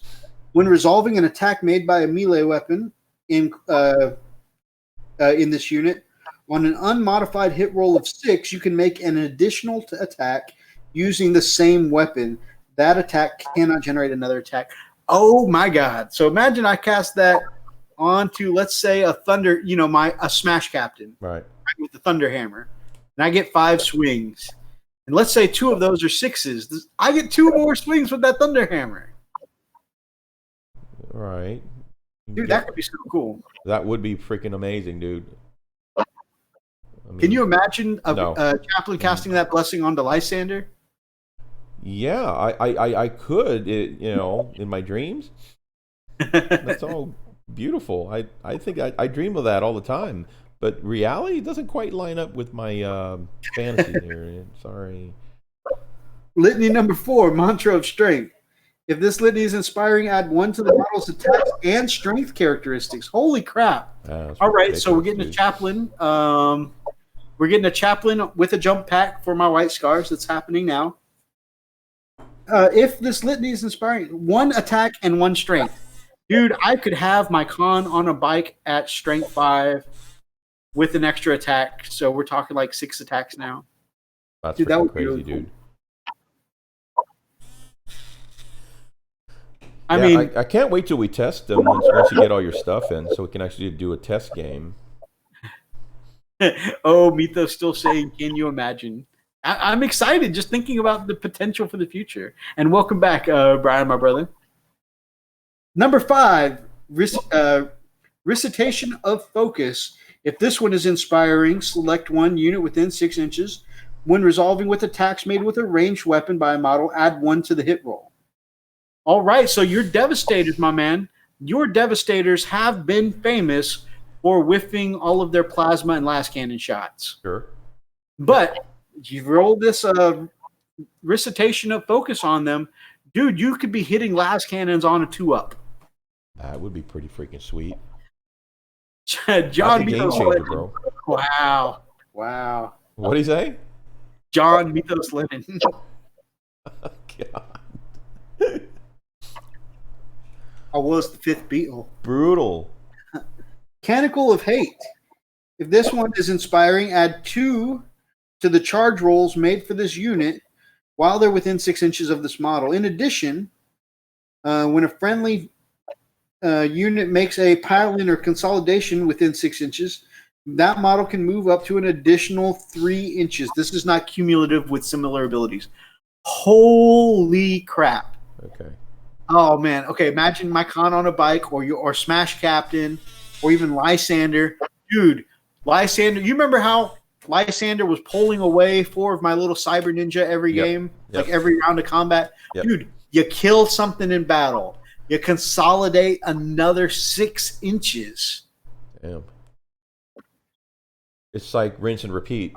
6 inches, right? I mean, you can't attack that one because if you didn't declare an attack, Right. but you could kill something. Yep. Boom, still move. 6 inches is a big ass movement, man. Yep. That is a whole tactical's movement phase. Yep. 6 inches pile into something like their Predator with Yep. 4 las cannons.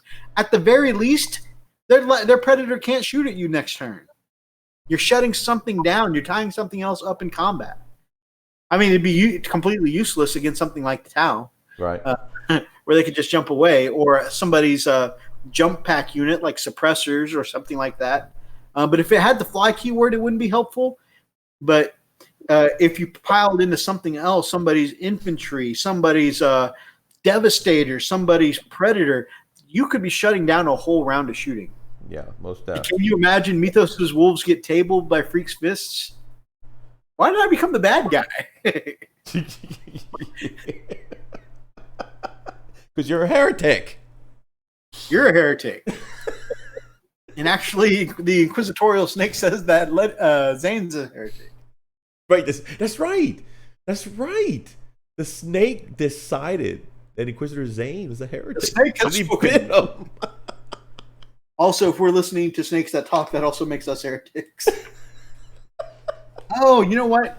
Zane, I cannot answer your question because Calgar is not in this book. He is in the supplement for Ultramarines, and I chose to go with supplement White Scars instead of supplement Ultramarines.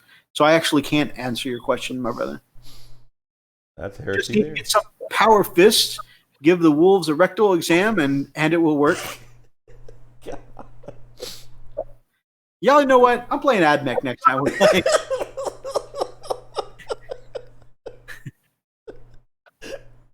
Where's the salt meme at? Jeez.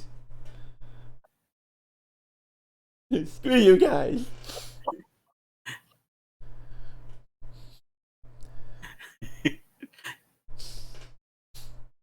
I'm missing an arm. What the heck? That's a good point. That's a good point. Archer. What'd he say? Nothing. I can't answer his question though. Yeah. Shared with me. Okay.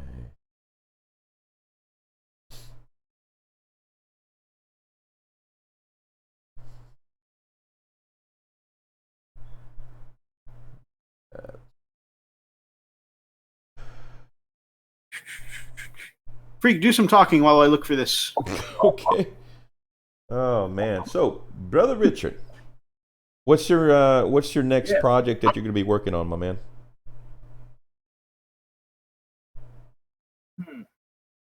Richie? Once I get these slaughterers done, Yeah. I've got to go back and build a that Dread Knight. The version that I did, I got to do another one of those. Okay. Somebody.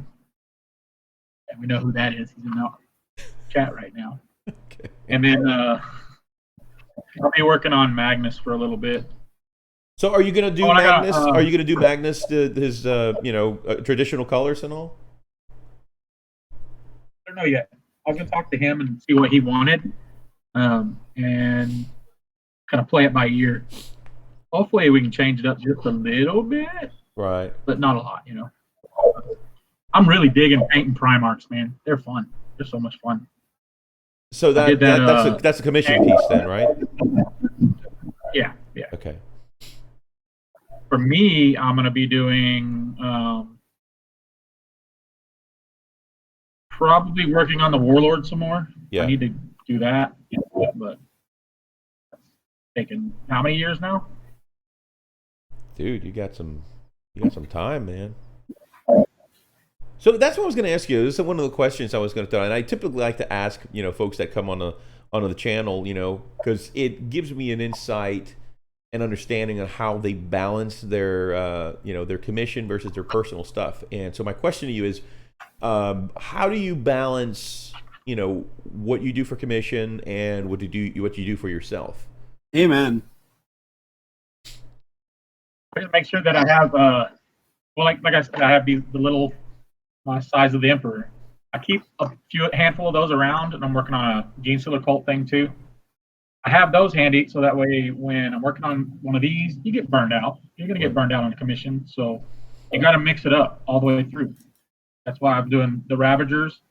I'll get bored on these. I'll bump on to the Mastodon. That one kind of gets time-consuming and annoying. I'll go to something else, so that way I can just bounce around. But I always have at least one thing of mine, too, out. So that way when I'm just like, okay, I'm going to stop.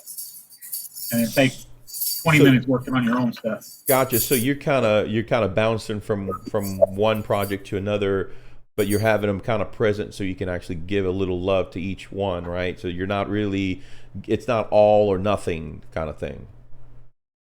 Oh, yeah, no. Okay. But man, you could do that. Like I'm working on the whole one of these right now, instead of jumping over and doing all the gold trim on this one too. I know if I do that, I'm gonna burn out too fast and not want to get this done. And knowing I have to build another one of these and two more of those, no burnout. That's a good point. I think if I had the speed to be able to knock out a single project, whether commission or whether my own, I don't think I'd have that issue. The problem is that because I like to take my time, sometimes I think things through. Sometimes I'll get a little overwhelmed and it won't move. I won't even touch my hobby desk for several days until I feel like I'm comfortable that I can actually do anything. So you can understand then, I mean, having, that along with another project, I think it'd be overwhelming for me. But I kind of like that idea of just kind of doing take little bites at a time for each one. Because I do get kind of tired, like, oh man, I've been seeing these cavalry, these Thunderwolf cavalry sitting here on my desk. I'm like, man, I've not been able to, tonight, this is the first night in a week that I've actually started working on the riders, and I've got them almost put together. I got one guy left to put together, and then I just need to paint them. So this was the most progress I've made tonight, just assembling. But again, they've been sitting there for a while. So you just got to keep it fresh, man. You can't have the same thing. Yeah. Spending like days working on one thing is gonna drive you crazy. Right. So how much time do you really spend on? About how much time do you typically spend on each project? Can you imagine me that's not salty? I haven't been salty tonight. Why does everybody keep saying that? You just come into the chat salty. I'm salty. Leave me alone. I'll spend 30 minutes to an hour. Hour is like pushing it on one thing. Okay. Like if I spend 30 minutes on like this slaughterer, I'll set it down and I'll go work on something else. I may only, like if it's mine, I'll only do like 10 minutes or 20 minutes of it. But then I can hop on to a third thing, and then do that for 30 minutes or so, and go back to the Ravager for another 30 minutes. Right. That's a cool idea. Got a question from the chat for you, Richard. Do you or your customers set the deadlines for commission work? I do. I refuse to be pressured, because that makes the work suffer. The same thing when I was tattooing. somebody wants to come in, hey, can I get a tattoo? And it only take an hour. I'm like, that tattoo's going to take 4 hours. You're just going to have to deal with it. And I'm going Right. to take my time on it. Because you want to give them the best work possible. Sure. Makes sense to me. We all know.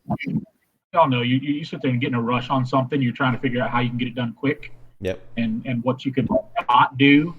And that just, yeah, not good. You rush a miracle worker, you get So I'm definitely rotten not. miracles. Roxas agrees with you, Richard. He says art takes time. Freak, same question.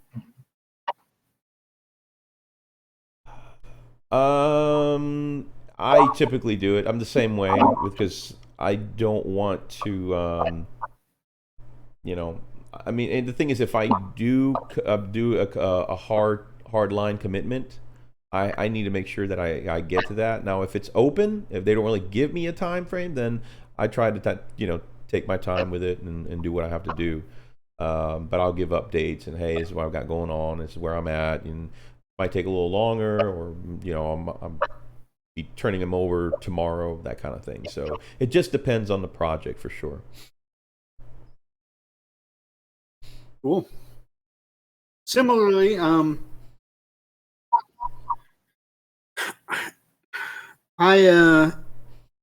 do what I can, but if there has been a client need, like specifically, there's been a couple of times where Will is like, who was my first and probably I would say like my main client, all my commissions. I mean, he's the one who got me started in commission painting. And actually, I probably owe a lot of my skill now to the fact that, somebody is willing to take a chance on me and ask me to paint their stuff, So anyways, there's been a couple of times where, like, man, I really want to be able to use such and such piece, in the escalation league or in the tournament. And of course, I try and make sure that I'm painting in those cases, those rare cases that I'm painting to a deadline. But otherwise, I just do what I can when I can. Yeah. But I mean, my favorite story from that, that it made me really feel like, hey, I'm really a commission guy, or at least I was at the time. Was working through the night and getting the Mana's models in time for the tournament the next morning, and meeting him at the tournament and being like, "Here you go, have fun, kick butt."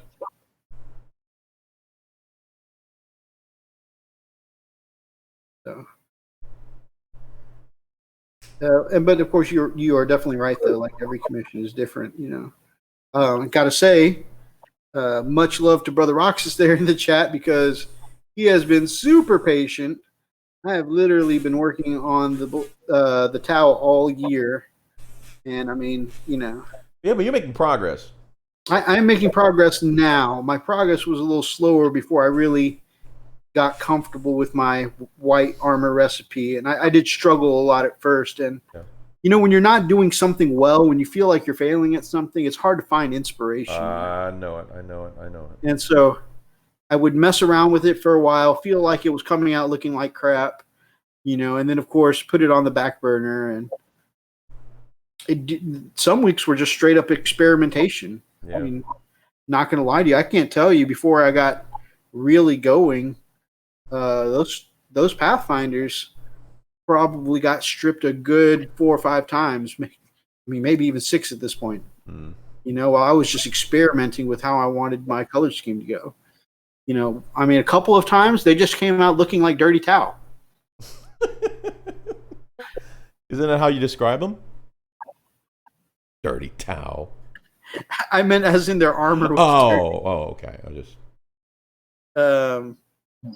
They just looked dirty for a while, and then after that, I was like, okay, well, let me try a different off-white recipe, and I went for more of an ivory color. But then they just ended up looking like too beigey.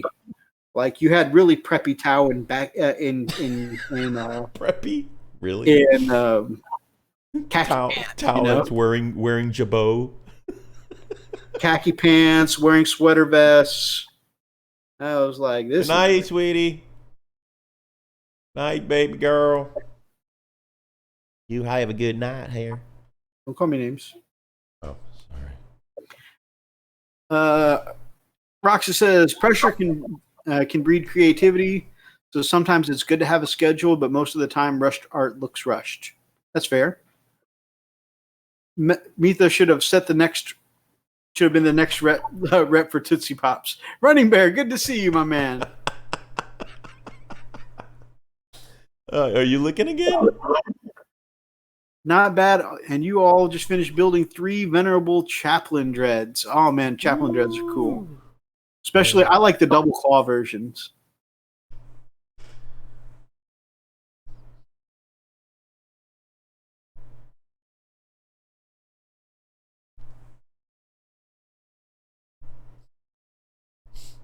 Oh, Richard, I missed one of your daughters saying goodnight. Yeah. Well, she wasn't saying goodnight. She was coming to see me. We were talking diabetes for a minute. Talking diabetes. Yeah, sweet girl. Oh, no. Oh, now. Pause it. Go. Not that it's a funny subject, but I definitely think it's cool that Richard, while figuring all this out, I know it's a scary thing to go through with your kiddo, but it's cool that Richard is still Richard. He's kept a certain level of humor about it. One of those things, man. It's like this philosophy I'm living now is you can't stop something that's already happened. Right. It happened. If you waste your time freaking out about it and panicking about it, it's not going to fix anything. Right. It's going to make it worse. Right. So it's like, whatever. Just roll with what you got, That's it. Good All right. outlook. Mythos scroll up. There's more abuse about you. Why are you guys abusing me? Yo, no, I saw the saltines with the little Mythos on it. Salt bucking with Mythos's thumb. Why were they thumbs? Laz and CC. Okay. Laz in close combat. Those are cool. I think just as a Space Wolf player, I tend to see people when Space Wolves run the Chaplain Dreads, they run the double claws. Why are we taking Freak? What have you done? What? Why are we taking my thumbs? Why what? Why are we taking my thumbs? Taking our what? My thumbs. What are you talking about? The chat, they're talking about buckets of salt with Mythos' thumb in it. Oh, let's see. Yeah, because you're dipping. Let me see. Let's put that back on there. Is that going to be Mythos' new moniker, Captain Salty?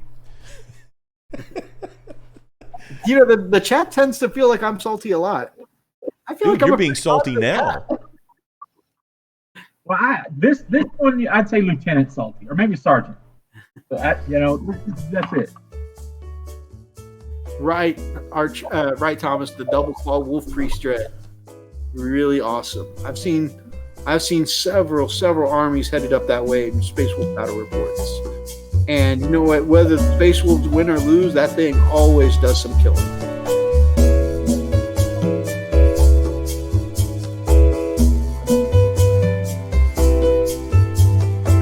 Let's see.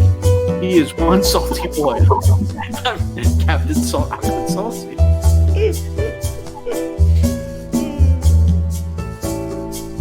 Y'all gonna make me self-conscious. That's our salty dance for you guys. There you go. Everybody needs a salty dance. My man, Zane. So Marnius Calgar does not have the orbital strike any longer. Got the gauntlets, got the armor of Heracles. I do not see anything about the orbital strike. Really? So he can't teleport in or anything?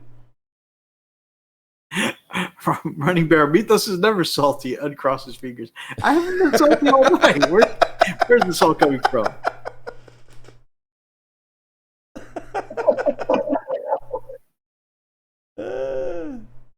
Dude, they calling you out, homie. Hey, Mythos, can I borrow you? I'm going to make some popcorn in a minute. It's funny.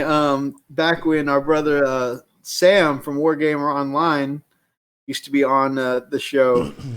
His live chat used to tear him up about him being Salty Sam. And he's like, I'm not that salty.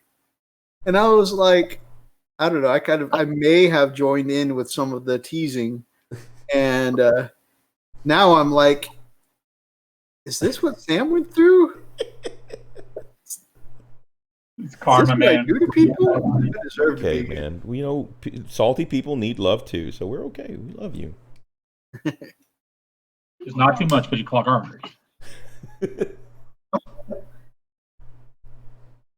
Let's see. Salty Sam versus Servant Sodium. What the hell? Mythos licks his brush like a salt lick. Zane is Freak the butter. Dude. When I got on, you were being a bit salty about the towel. I wasn't being salty about the towel. I was talking about how in the novel I was reading that they were actually, I thought All right, let's they were get written back up there, man. that they were written very strong, but also there was some ridiculous things like Corsaro 1v1ing a Riptide. I'm like, that would never work on the tabletop. I'm gonna take my captain and charge your Rip. Actually, you know what? I saw that in a battle report on from Mini Wargaming. Building up. Dude ran his con on a bike into a Riptide. The Riptide slew it in Overwatch, and 2 bike squads in one Overwatch. He killed more in Overwatch than most people kill in all of their combined shooting phases. It was crazy.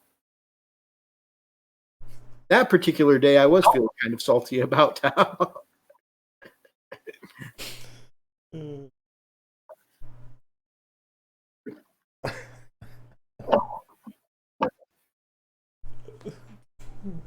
But Roxas, I really think you'd like the book, man. The book is written half in Commander Shadowsum's perspective. So, you have permanently been deemed Sergeant Sodium. Awesome. Hey, Freak, pass some Mythos for my watermelon. Oh, about the fusion blaster killing your units. I was saying, why would anyone take the pulse cannon when the fusion cannon is since I've started playing against the Tau? Battle to the death. Who will win? I can see a salt shaker in the shape of Mythos.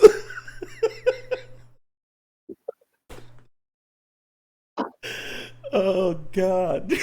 Barry's getting salty about the cat. He wasn't salty before, but now about the cat. I'm not salty. I'm really not being salty tonight, guys. I think they're gonna get to the point. They're gonna get you to the point where you will be salty, and that like, see, we told you he was salty. Oh, Freak is now dubbed Brother Butter. Sergeant Sodium. That's.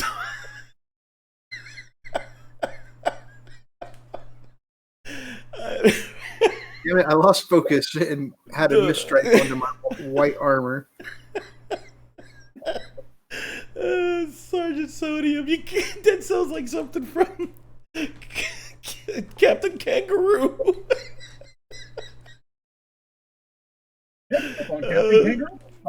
Sodium. Right?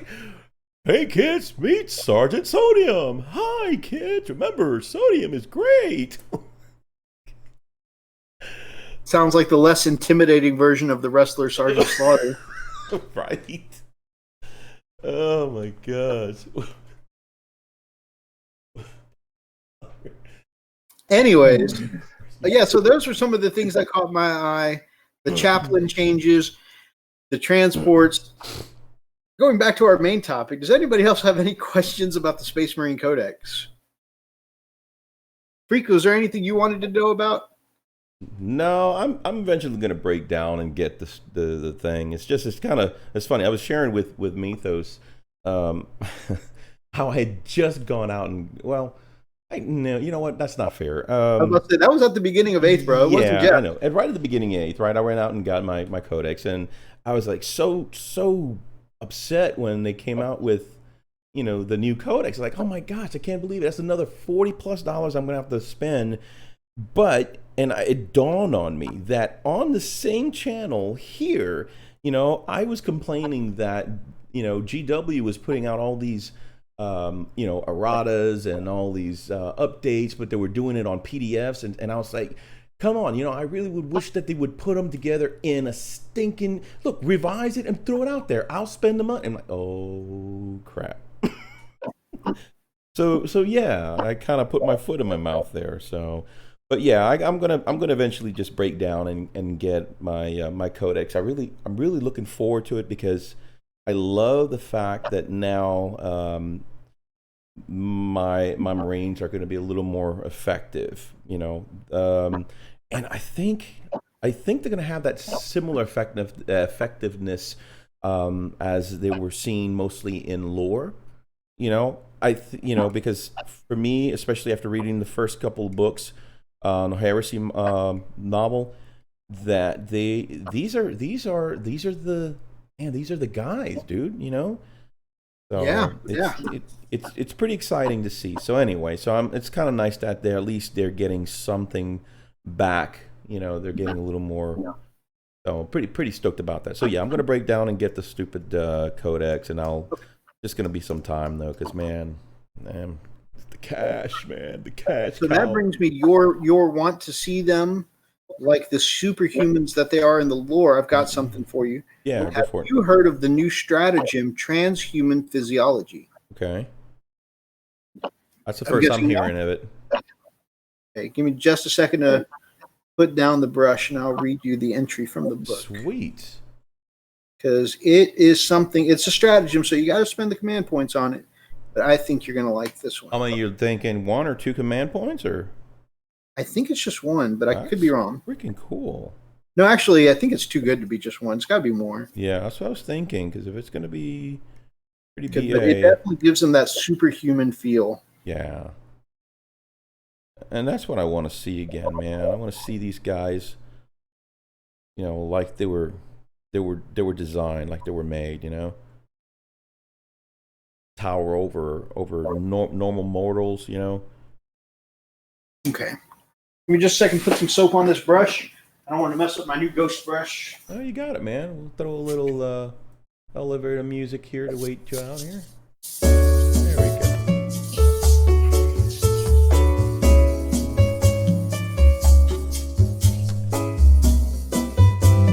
All right, dude, check this out. You are going to love this. Okay. This is some elite superhuman space marine stuff, and this might help us last a couple rounds of shooting against some of the shootier armies or other, strong armies out there. Let me see. You're going to like this. Talk to me like lovers do.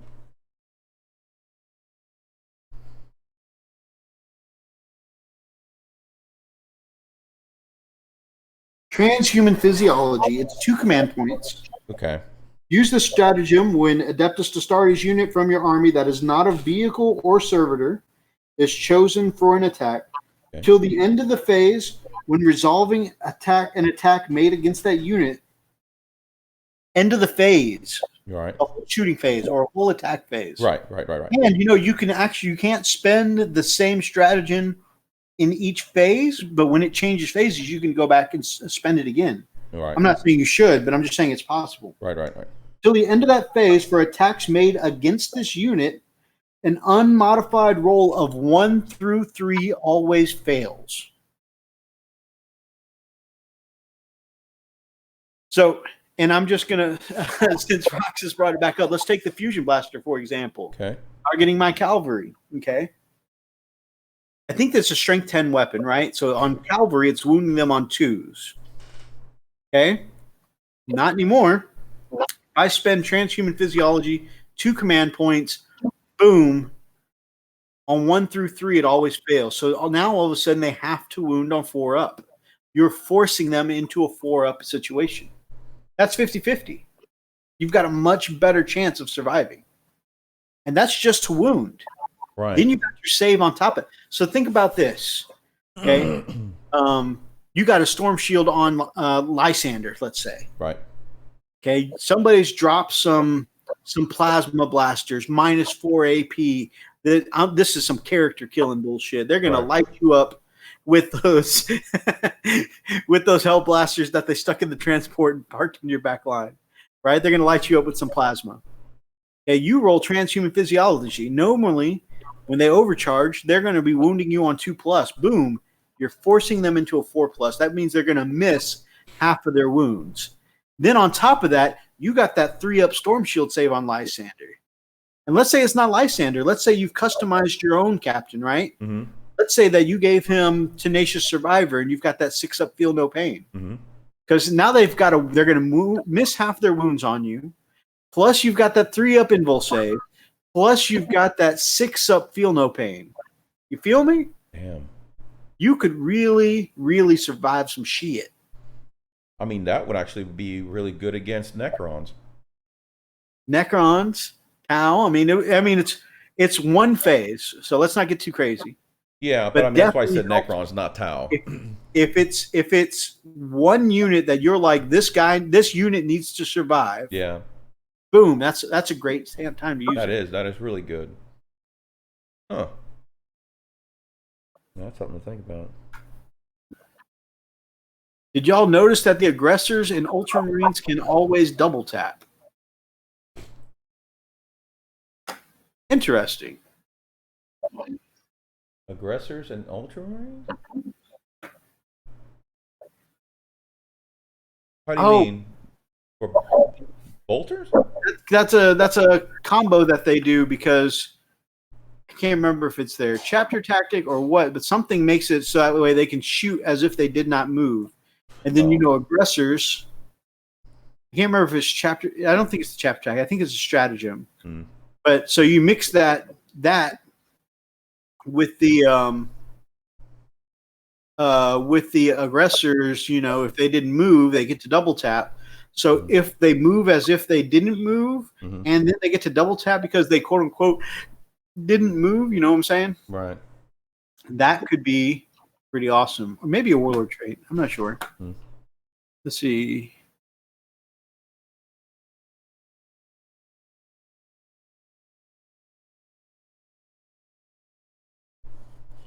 It does now.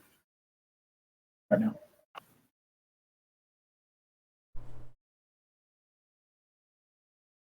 So I definitely went with the Power Fist and the 2 hammers on this setup, Mythos. Huh? I definitely went with the 1 Power Fist and then the 2 hammers.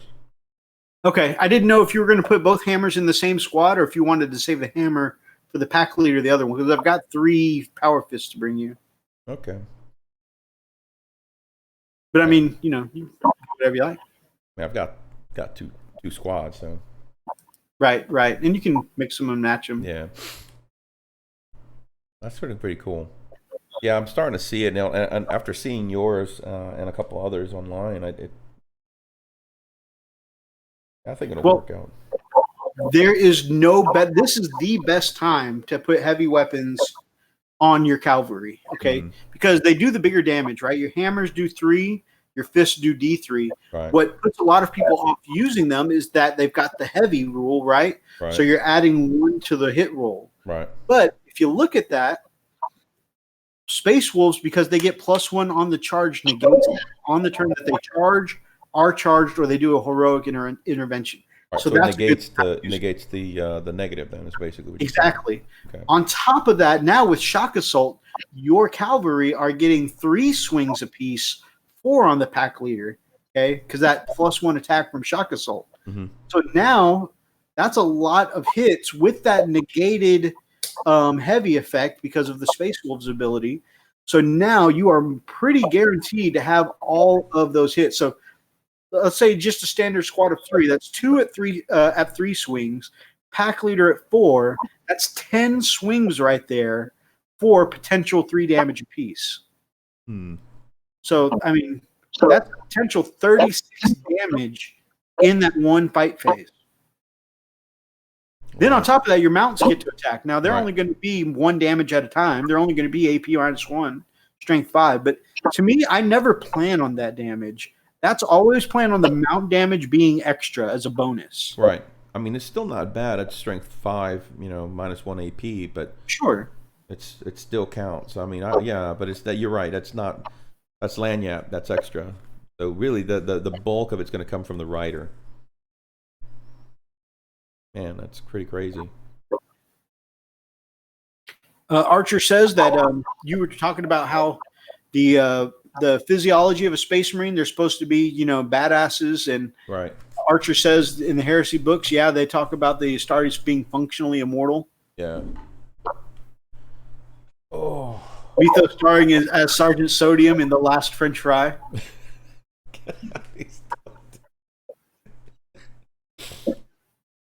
Sergeant Sodium reporting for duty, sir. Let's see. Can neither confirm nor divide. I'm not salty. Saying Mythos is going to start in Hobo with a Shotgun 2. What? Hell. Why am I in a Hobo movie now? This is going into crazy places. Sergeant Sodium carrying the salt shaker, a shotgun loaded with rock salt. 2 cans of salt, faces his enemies by getting extremely salty. Actually, I'm okay with the salt shotgun because it just makes me think of Sam and Dean Winchester. Yep. I love Supernatural. Mythos said shit in the video, instant demonetization. I say shit all the time on this channel. Oh, he kind of said shit. Mythos's eyes turn blue like Dune when he is salty. This I'm is like- better than Elstonation. Not just salty, just crystally salty. White iris. No doctrine, so is all. Oh, okay. That's their ability that goes off with the doctrine. Is all the time and affects all Ultramarines. Okay, that makes sense. Just like the White Scars, anytime the assault doctrine is on,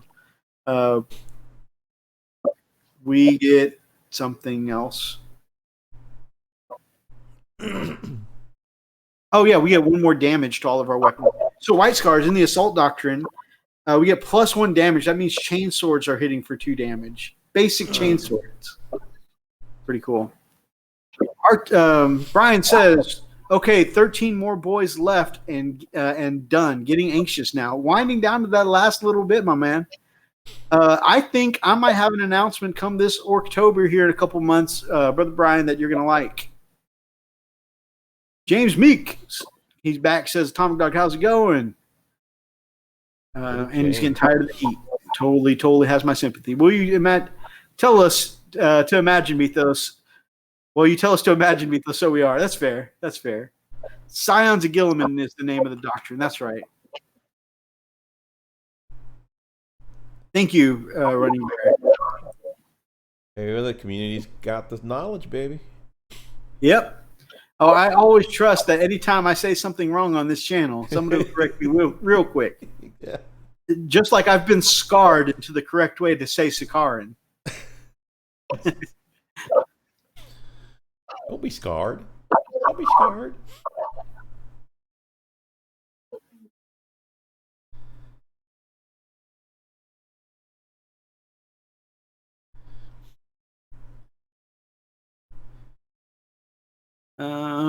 Looking for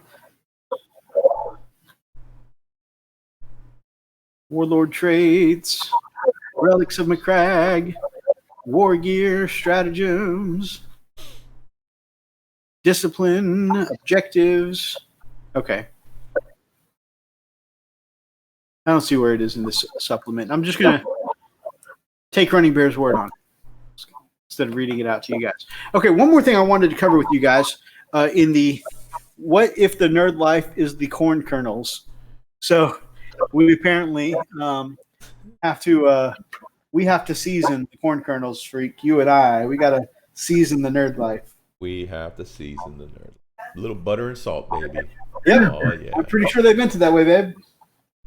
Dinner Yep. first.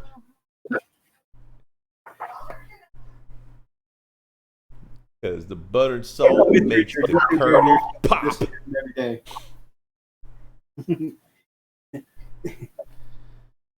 Oh yeah, if anyone's watching this and you're afraid that we'll harass you, this is only because it's Richard, and we harass him like this daily.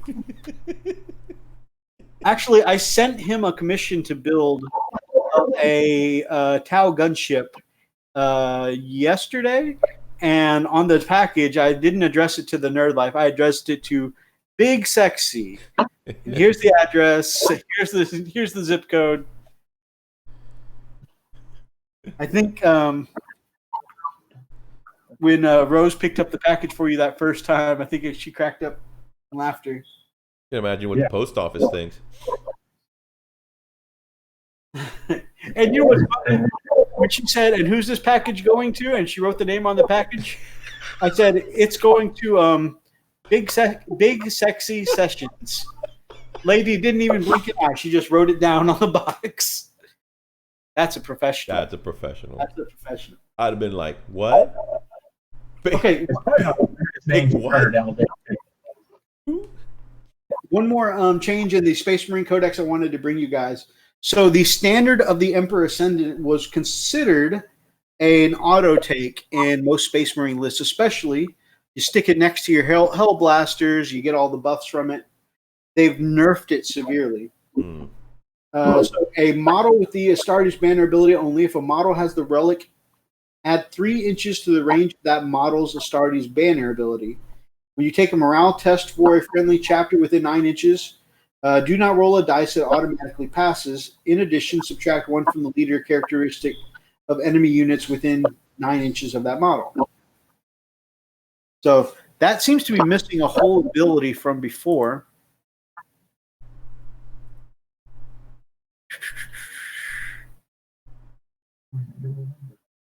Space Marines.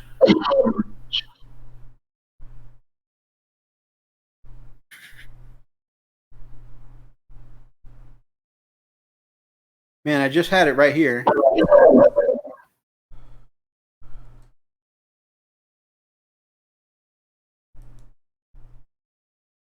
Here we go.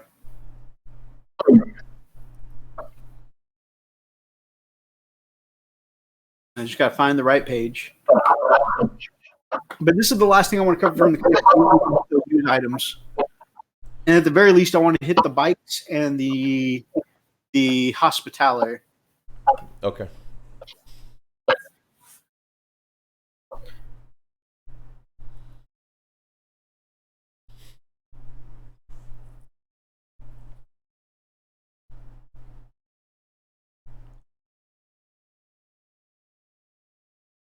All right, so the version of the standard Ascendant, it was add 1 to the dice roll for models within 6 inches. Bearer can summon the strength to make 1 final attack. So they removed the whole final attack from the standard of the Emperor Ascendant. Models within 6 inches can summon the strength to make 1 final attack. That's completely gone. In addition, while within 6 inches, they automatically pass morale test. That part's still there, and enemy units must subtract 1 from their leadership.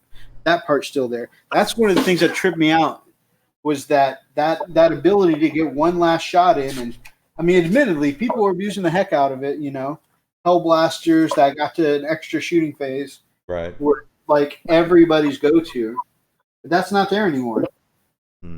Add 3 inches to the enemy aura. Morale test is taken. Auto pass it within 9 inches. Subtract 1 for leadership of enemies. No final attack from the new standard of the Emperor Ascendant.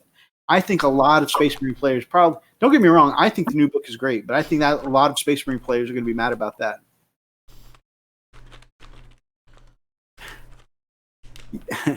They called you out, brother. They said the Nerd Life did a lick of the brush.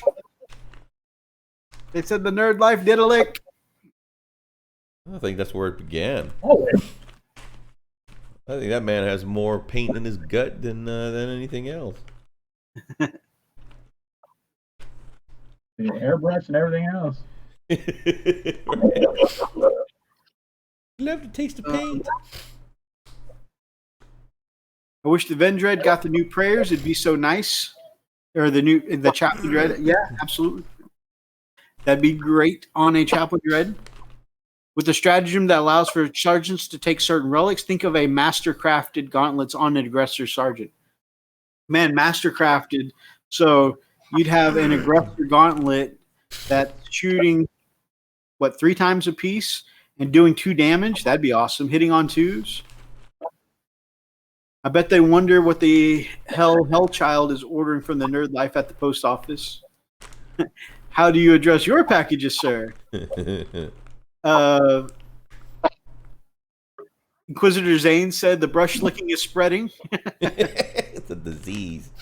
The new zombie threat that starts with the licking of brushes. Be warned. Zane says I got to go a bit early. Take care. Have a great night, brother. Good night, man. And paint is good for the soul. Man, Zane, you have a wonderful night, my man. We'll see you on the next live stream. So those are some pretty big changes, guys. I think definitely the transport was a little bit of a letdown. I was really hoping to put some aggressors in there, especially with that assault vehicle rule, getting to pop them out, somewhere actually in range, because that's one of the hard things about aggressors. Aggressors are great, but getting them in range is hard. Well, for most people. Now, for both White Scars and Space Wolves, I get to outflank them, so that's kind of cool. Freak got to see what happens when you outflank aggressors on his back line. He loved it. He said he wishes I could do that more often. Right, Freak? Yeah, that kind of brings warm fuzzies.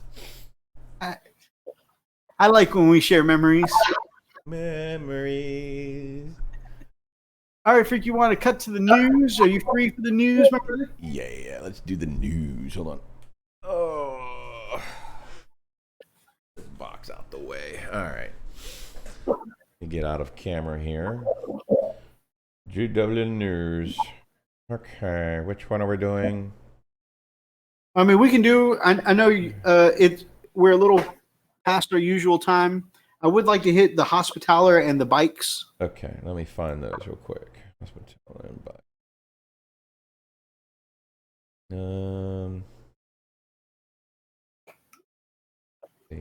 The Hospitaller is the Sisters Battle Bulletin. Is the what now?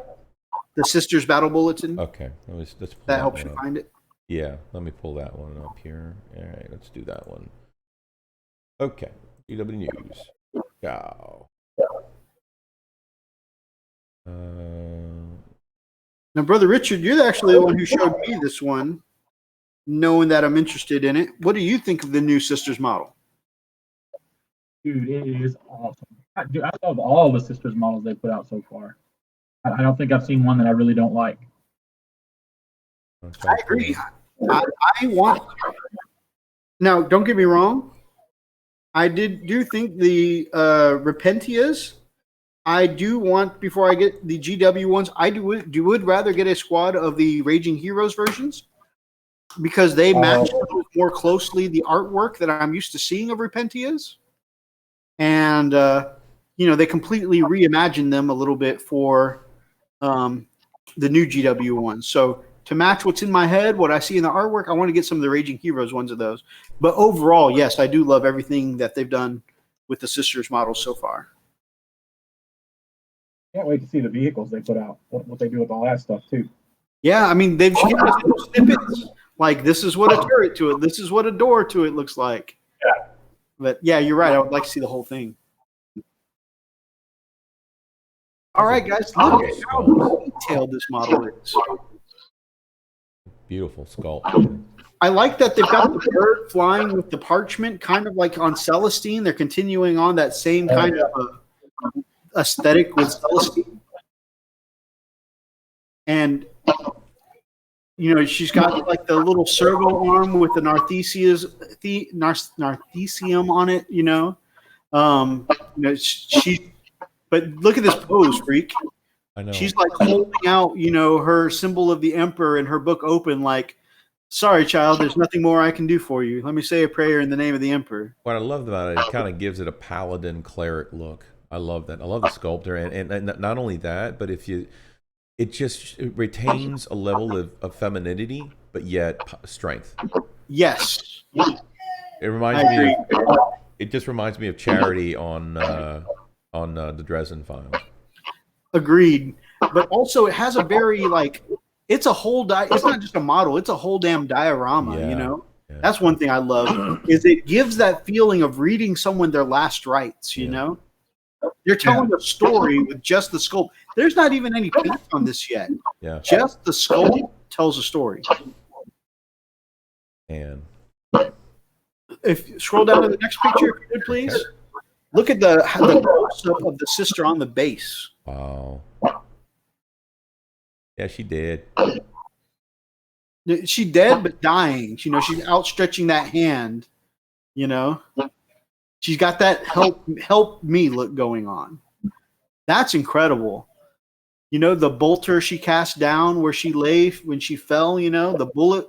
Those are very clear bullet holes punched in her armor. You know, the look on her face. That look is saying, you know, help me. You know, like there's a whole story here on one base. Man. I can't wait to paint this up. This will be part of my sister army. We're gonna play on TV. Oh, there's also an alternate mask. I like that, the alternate mask. I like being able to do that. This is the previous miniature, and I think that they definitely got an upgrade. Oh yeah, the sheer tech did. Dang. I mean, this one's not bad looking, but the new one is amazing.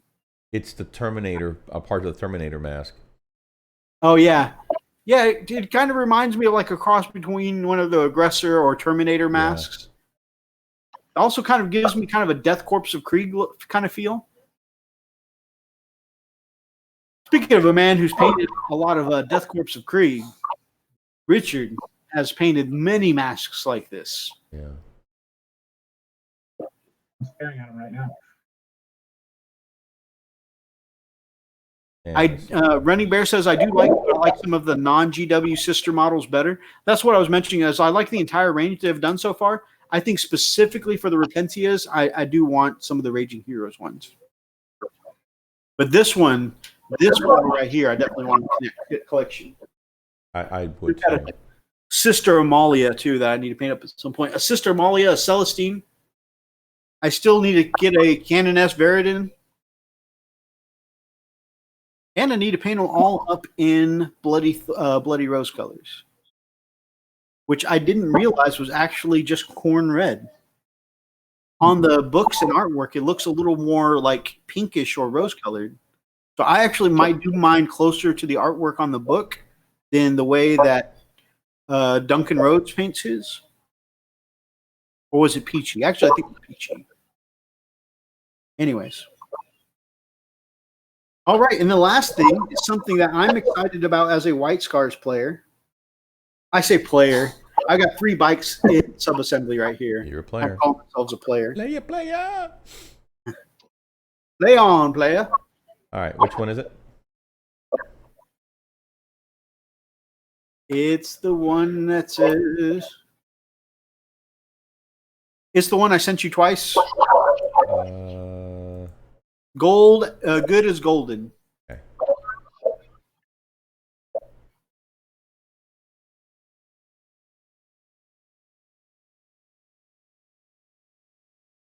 Okay, there it is.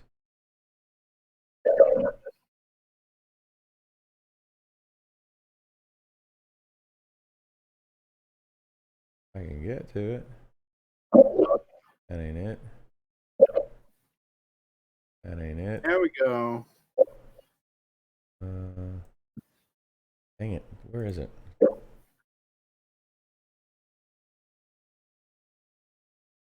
No. Crap.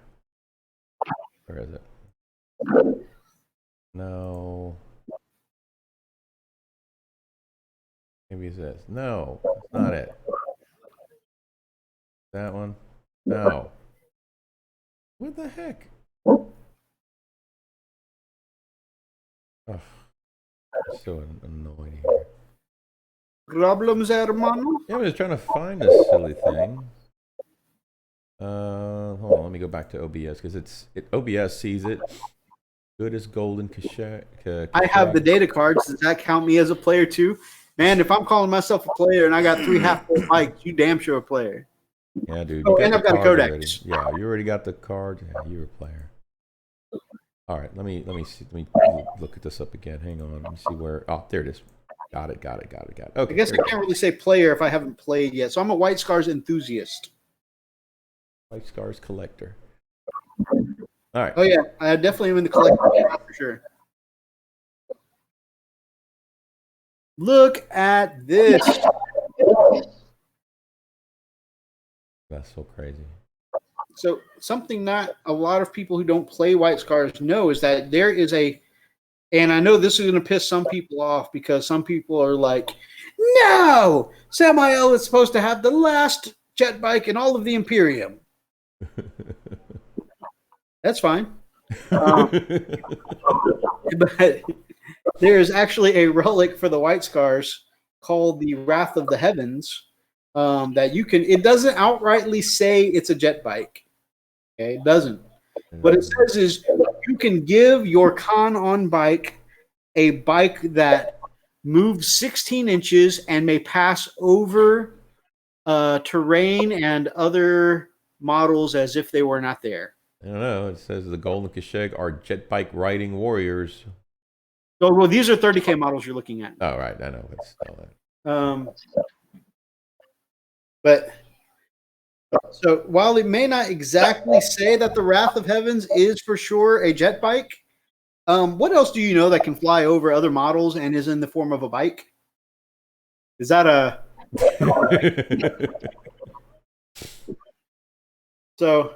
Yeah, we get a jet bike, and what's crazily though, I already have on the way a one of the older jet bikes. What are those called? Richard, my brother? I think they're javelins. No, the Javelin's the land speeder. Oh, okay. Whatever it's called. Yeah, one of the other jet bikes. But then they came out with these White Scar specific ones. So I don't know. I may use the jet bike I have and just do some conversion. Or this champion would be a perfect con on bike with I really like this bike, dude. You ought to get this particular bike. It looks good. It looks real good. Yeah. Looks damn good. So either way, there will be a con on a jet bike in my army. And what's funny is that before I even knew, before anything was leaked about the Codex, when I said I wanted to play White Scars, I said, you know what? I want a con on bike, and I want him to be like Shaban from the Horus Heresy novels. Richard, you haven't gotten to any of the White Scars Horus Heresy books out yet, have you? Oh, not yet. Okay, so I'm there's on Nemesis right now. Nemesis is such a good one. Yeah, But one of the captains that is in the White Scars books is named Shaban. And he rides on a jet bike. Of course, this is during the heresy times. And he carries a spear that is handed to him. And of course, this isn't really a spoiler. It's like as soon as you meet the character, it's like, hey, and I have this spear given to me from the Primarch. So, you know, I'm like, man, I want one with a glaive, a spear like that. And I want to do a little conversion, and he could be my count as captain, even if I have to use the spear as, say, you know, a power sword or something like that. And damn, wouldn't you know, Khan on a bike with a jet bike, Wrath of Heavens, is a relic, and the profile comes with the Khan uses something called, you know, a spear of the Primarch or something like that, or spear of the Khan. That's what it is.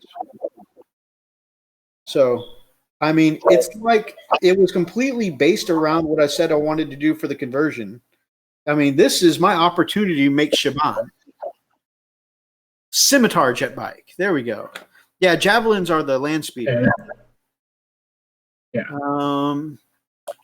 For now, I'm doing Ultramarines till Iron Hands or Salamander's book come out with a new or a new Space Wolves book. Man, Iron Hands already from just their triple threat chapter tactic look amazing. They are definitely going to be super badass when their codex comes out. All right, you guys have been oh man, Zane has already left. You guys have been asking for salty mythos all night. Let me give you a little salt. Finally. So those bikes look amazing, by the way. That champion would be a great captain on bike. Great captain on bike. Ah, God damn it, I hope nothing broke. I got to start replacing my. Anyways, so little bit is that the Ultramarines book is way bigger than the White Scar book. Of course, we knew this, right? It's been the complaint since like whatever edition this started, where Ultramarines gets a bunch of characters, and as far as named characters in the Codex, the rest of them get like one. Like there's one Lysander, there's Vulcan for the Salamander, there's I think just one for the Crimson Fist, Pedro Cantor, right? But there's just like one special unit, and then for the rest of the Marines, and of course Ultramarines get a bunch. And I'm not really salty. I'm kind of salty. I'm not really salty per se, just because I play both armies, or I'm collecting both armies. I've painted two squads of Ultramarines. That makes me a player, right? Anyways, salty player. So I'm not really too salty because, like I said, there's benefits. But what I'm saying is that why are the codexes the same price when there's twice as much in the Ultramarines Codex as there was in the White Scars Codex? There are literally two data sheets in the White Scars Codex. One for the Kanon bike and one for Corsaro. That's it. And something that the Army used to really be good at, we can't take librarians on bikes anymore, or chaplains on bikes or anything like that, because if we do, we'll lose our doctrines. So it's like if you put all these data sheets in, which I know they're trying to, for some reason, steer us away from characters on bikes. But if they put all these pages in the Ultramarines book, why couldn't they have put all these characters in the White Scars book? You know what I'm saying? And I think what really just kind of burns me up a little bit about that is the fact that here at least, and apparently in the UK they're different prices, but here at least, the White Scars supplement was the exact same price as the Space Marine Codex itself. So $40 then $40 for the supplement. Yeah. Salty. With only 2 new data sheets. Now, don't get me wrong. I know a lot of people say the power is in the stratagems, and the relics, and stuff like that, and I agree. But I'm just saying, for only 2 entries, why was it the same price as a whole codex? Salty. I gotta get that. That's gonna be awesome. I'm gonna get that done. I'm gonna have like every time you just go on a rant, I'm just gonna hear salty with a reverb in the background. Roxas says for the same reasons why the Grey Knights got nerfed, kicked while they were down, because they play favorites. You're right.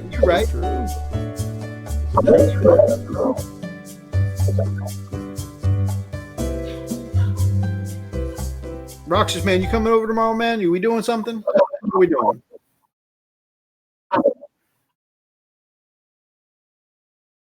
All right, so those are the main things. I really, really, really, really like the new bikes. I may end up using one for a Kanon bike, but like I said, I've already got one of the other bikes on the jet bikes on the way, so I don't know. But it's got the custom head though. I do like the custom head. The spear looks good. Otherwise, I'll have to source out that spear bit I don't know. We'll see. That spear looks pretty good. I think you can stick with that. Say what? That spear looks really good. I would stay with Your that spear one. looks really good. Okay. All right, brother Richard, my man. I feel like I have talked over you all night, man, and for that I apologize. Do you have any closing? No worries. Call it a night, my man. I had fun. Enjoy. I always enjoy having you on the show. All the new- I just want to see what's next for everything. You know, you got all these armies coming out. You know, they're doing stuff with the white scars. I want to see the Khan. I want to see the Primarch come out. I want to see that. You want to see who come out? The con. Primarch. Yeah. Oh The yeah, white scars. good old Jagatai, who I have definitely, ever since reading about him in the Horus Heresy novels, developed a new healthy respect for. Brother Richard, you want to give yourself a think there's nice a single- shameless plug, my man?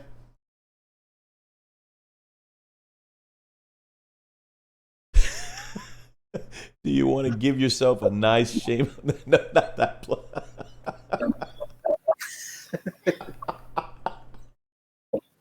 Okay, the look gave it away. I understand. Why don't you tell everybody about your channel, man, and give yourself some credit here? All right, man. Come check out the Nerd Life. Like I said, it's going to be pretty much nerd related. It's everything about me that I consider my hobbies, my likes, and things like that. You know, what makes me a nerd. That's the Warhammer hobby, the wargaming hobby, building, painting, and stuff. Eventually playing, I promise. And then bikes and cars, you know, especially old cars, and just everything, painting canvases and T-shirts and stuff like that. Just everything I like. I like creating stuff, so, and that's what I'm gonna do. Cool, really awesome. So, about how often do you think we will be able to see you on YouTube there, my friend? I'm sticking to a once a week schedule right now, so probably like Wednesdays. Every Wednesday, I'll put up a little update or something. I don't want to do any more than that because it's overwhelming right now. Yeah, man. That sounds awesome, man. At some point, are you ever going to go back to a Q&A, or are you going to kind of hang that up for now? For now, I'm not going to do it. I'm going to hold off on that for a little bit, just because of stuff and things and questions I could get that I don't want to answer. So, yeah. Freaking sweet, man. But yeah, it'll still be there. So eventually. Sure. That sounds awesome. Yep. Plus, I can't credit this enough, guys. Please do go out and check out Art by Richard on Facebook. Hit him up for commissions if you have any, or you can hit him up at thenerdlife@gmail.com, right? Yeah. Is that correct? Yeah. gmail.com? Yeah. Oh, TMP in the Yeah. house. So, reason I say go check him out because, I mean, if you need a commission, you saw his paint work earlier, his conversion work. Look at the head he built me on this Contemptor. This is from the sled of Logan Grimnar. He did that custom green work stuff. My Knight baby. Oh my God. Got to break this baby out. This guy does such phenomenal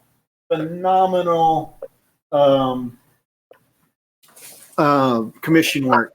So I painted this baby up except for this piece de resistance. The freehand wolf he put me on this leg panel here. That's awesome. You see this baby's covered in wolf pelts all over as conversion pieces. That's the Nerd Life, baby. The wolf gauntlet he built me from scratch. Dude, check that out. The wolf gauntlet on this knight. That is so pimp. And I love the pose. Like, come get some. You know? I mean, just his conversion work is amazing. Plus, he knows I like Dead Tau. Look, he put Dead Tau all over the basing for me because he rocks. His commission work is amazing. I didn't have the skull kit yet, so if I had the skull kit, you would have got more skull. The skull kit, GW skull Oh, yeah. kit, I would have worked out dead skull heads on there. I think the Dead Crisis suit fits me, though, because I've definitely had them just killing me all the time. I feel it. Softly with his song. No, we're just talking artwork and bases, Rox. This is not an attack at all. Can we go back with that? No. TMP is in the house, like I said. He says, "Sup, guys." TMP, you missed the salt man. Lol, I bet. This is for you, Roxas. This is for you, brother. It was so salty in here. Oh, Elston Nation fact. X Gear Commander doesn't know. He said, "What the Grey Knights got?" You know, I can't talk about it too much. The last time I was just talking about what happened to the Grey Knights. My brother Garrett felt a little attacked that I gave him a lot of sass in the chat. See what I'm happened. trying to do this in the least attackful way. No offense to my brother Garrett. I was just saying he was mistreated by GW because they said specifically, it says on the FAQ sheet, okay, that the new Angels of Death rule apply to all non-Codex Astartes. It literally says, except for Grey Knights. Salty. That's just kicking a man while he's down. Why would you nerf a chapter that's already struggling? So, yep. So, yeah. So, anyways, Only I know I show this off like every week. It's just because I love this piece so much. But dude, check out, and you saw some of this actually on the Mastodon he did earlier. Check out that Celtic scroll work he did on my Leviathan for me. Just so much of my assembly comes from the Nerd Life. Oh, my Cerastus, my Atropos that I can't wait to paint. I just have so many other projects on the docket right now. Look at this badass Atropos. Look at that pose. Look at it. Look at that pose. Holy crap. Please look at it. I just cannot wait to paint the sucker up and play him. like, yeah, I'm fine. Take your time. Huh? Frank's like, no, take your time. Take your time painting it up. Anyway, so yes, I just wanted to show you an example of some of the amazing commission work he does. Art by Richard on Facebook or thenerdlife@gmail.com. Check him out. Hit him up for a commission. Guy's a beast. Credit. You'll absolutely love it. Definitely a beast. Like I said, I sent him a Tau tank just yesterday. Like, dude, please do it for me. Because I hate assembly. And he does it so quickly me to and do so it. precisely. He says that pose reminds me of Alien. That's cool. Yeah, he does work that he does really good, fast but very precise work. I mean, just very careful.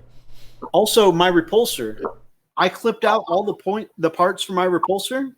I looked at the number of parts and how difficult. I tried putting it together. I said, nope. I looked at the instructions, looked back at my pile of parts, back at the instructions. I got a Ziploc bag, put all the pieces I cut out into a bag, and sent it over to Richard. Like, Richard, do it, please. He labeled it Noper. The Sakaran. Oh my God, the Sakaran. What was it, like a week? I tried fiddling with that thing, and I'm like, I actually called up Richard on Skype. This was back when we were using Skype. And I was like, dude, I cannot make these pieces make a wall that fits. Because like the Sakaran starts with like a box in the center. Yep, and all the cool little guns and turrets and the tracks all kind of go around the box. I could not get the initial box to stay a box. I was so frustrated. I called Richard like 5 times. And eventually he's like, man, you just want to send it to me? Please? Like now? You have me on speed dial. I just could not make that Sakaran work. But see, that was the thing though. Once I sent him that first one, I haven't been able to stop sending him stuff. I'm just like, please do it for me. I've got 2 of the mini knights, the Warglaves, and one Holder sitting here on my shelf that he assembled for me because I was like, Richard, do it, please. I've got a repulsor here. Richard, do it, please. Yeah, all he assembles most of my army, to be honest. So please hit him up for a commission.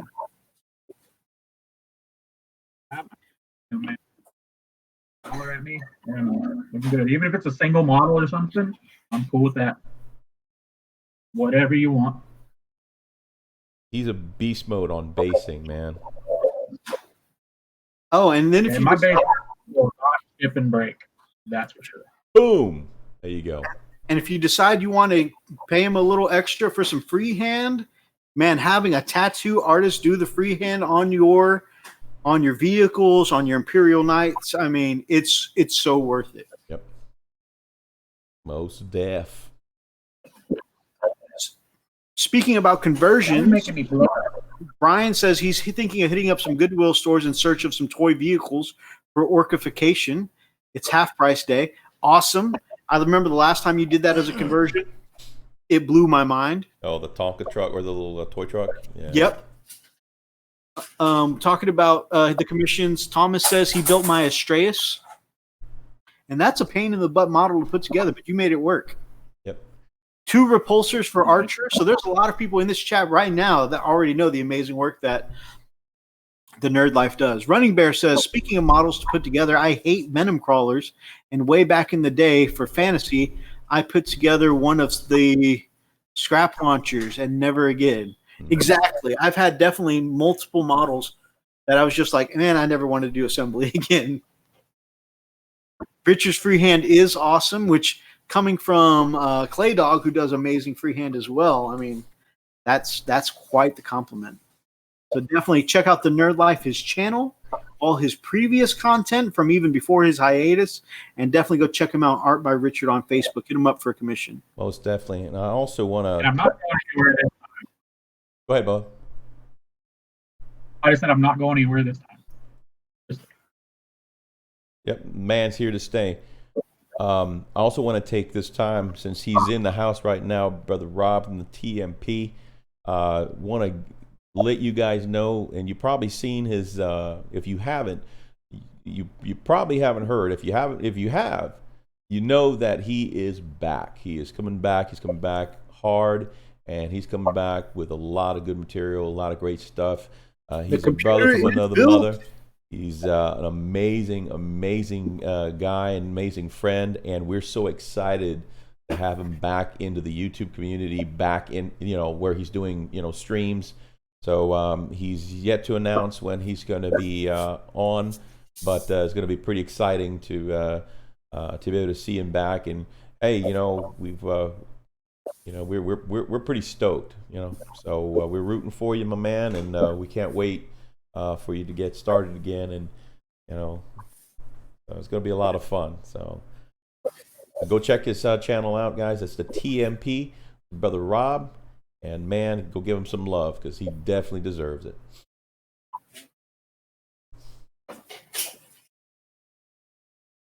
Did Mythos fall out? No. Just the black paint was starting to dry on my nice ghost brush. So. Oh. Speaking of which, have you had? Oh no, you've been sick since I gave it to you.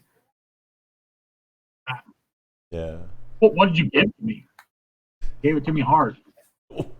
Whoa. Whoa. Whoa. Whoa. Did you mention? I'm sorry, I stepped away for just a second to clean my brush. Did you mention that Brother Rob will be doing live streams as well? Yes. Cool. Yeah, and that's what I'm telling everybody. Go check him out. Stay tuned because he's going to be announcing pretty soon when he's going to actually have the streams. We're working together because if he wants to have it on a Friday, we can definitely share a Friday slot. But either way, we're welcoming him back with open arms and pretty excited to have him back in the community here on the stream. So yeah, but yeah, I took a nice look at his computer. That thing is a beast. As a matter of fact, when he powers on, I think half the grid of the United States goes down. Pretty sure. Matter of fact, I think all our electric bills, are going to go up because of him. So because of that, yeah, we can blame Rob on that one. So there you go. Your fault, awesome. Rob. It is a beast computer for sure. It is. Yeah, it is. Pretty crazy. I mean, this stuff glows, and I think that's uranium. Oh no, he's having computer issues right now. Well, hey, this is a good time to report them because we got one IT professional in the chat and one sitting right here on Frost and Fists. Right, man. Roxas says they're required to ask you, have you tried turning it off and turning it back on? Hey, the urge. You just couldn't resist, huh? Is it plugged in? Did you power cycle the machine? Power cycle what? It's not a washing machine. No, power cycle the machine. Turn it off and turn it back on. Well, why would I do that? Anyway, over my life. Press the start button. Where's that? Hey, wait a minute. I just realized my Surface Primer is just gray. I paid for Ghost Gray. Oh, well. Oh, dang. I mean, I've been using it for a week and didn't notice, so can't be that bad. Yeah, you're fine. All right, man. I am. Oh, wait. What? I never heard the notification come through. Did I get you to show one more thing? I'm so sorry. I meant to just forward this to you earlier. What's that? Because my left eye is staring at my right eye. I'm so sorry. I tried forwarding. I meant to forward this to you earlier, but I never heard the notification come in. Let's see. What is it? Oh, there we go. Send. Let's go It wouldn't be a Friday night without technical issues. see.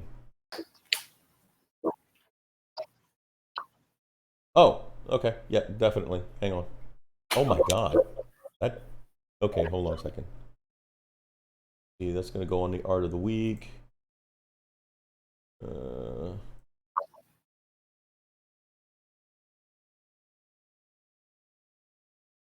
Okay, and here we go. I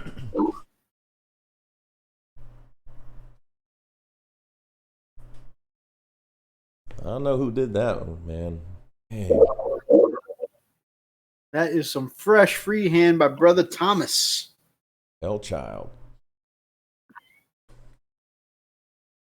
See, stuff like this is why I can't wait for and I know he's been working a bazillion hours, so, but I can't wait for Hellworks by Hellchild to really take off. Yeah.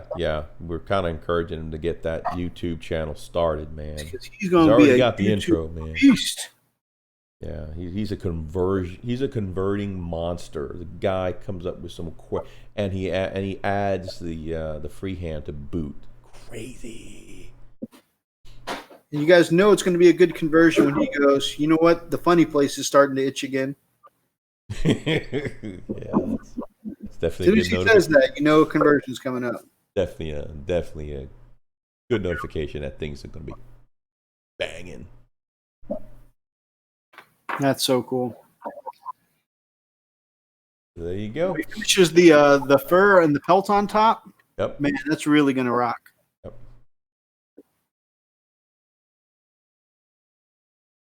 All right. All right, good. Shout out to Brother Thomas. That looks amazing. Absolutely, man. All right, guys. Well, we appreciate you guys joining us tonight. Rob says, congratulations, Richard, on your weight loss journey. Thomas is totally honored. Running Bear says, I really love the half skull, half wolf, which is awesome. Brian says, good night, guys. Take care, Richard. Awesome to have you back. So cool. Take care. Chatters, Mythos, stay salty, freak. Take care, man. Got the butter, baby. Clay Dog says, good night, folks. Good to see you, brother Clay Dog. Good to see you, my man. Richard's freehand is awesome, he says. So, Got magic hands. thanks to everyone who came out tonight. Clay Dog, Running Bear, Roxas, Garrett was on earlier. Hellworks by Hellchild. TMP, of course. The man. Keeping it tight. Archer and Thomas, like I said. Zane, of course, always keeping it moving in the chat. Brother Brian. I said Running Bear, X-Gear Commander. Just everyone who was in the chat. Thank you so much for dropping by. Oh, Dave, of course, Dave earlier. You our Patreon supporters. Man, we can't do it without you. You are helping us so many ways. Do not believe. Thank you again. Take care, you fine people. Running Bear says. Till next time, we travel this salty path. I'm not that salty. Guys, if you liked this episode, then grab up an axe and smash that like button in the name of the Emperor.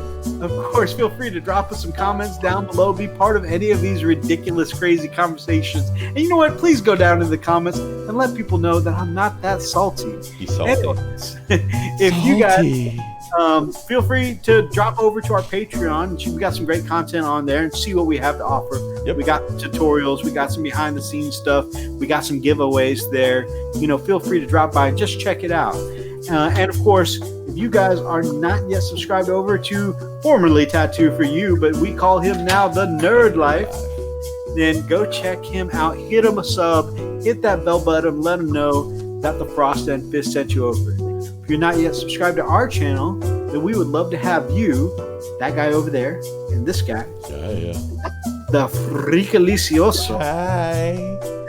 And I would love to Not have you as part of the salty. pack here on the Frost and Fist. Until next time, guys. Stay Stay frosty. frosty.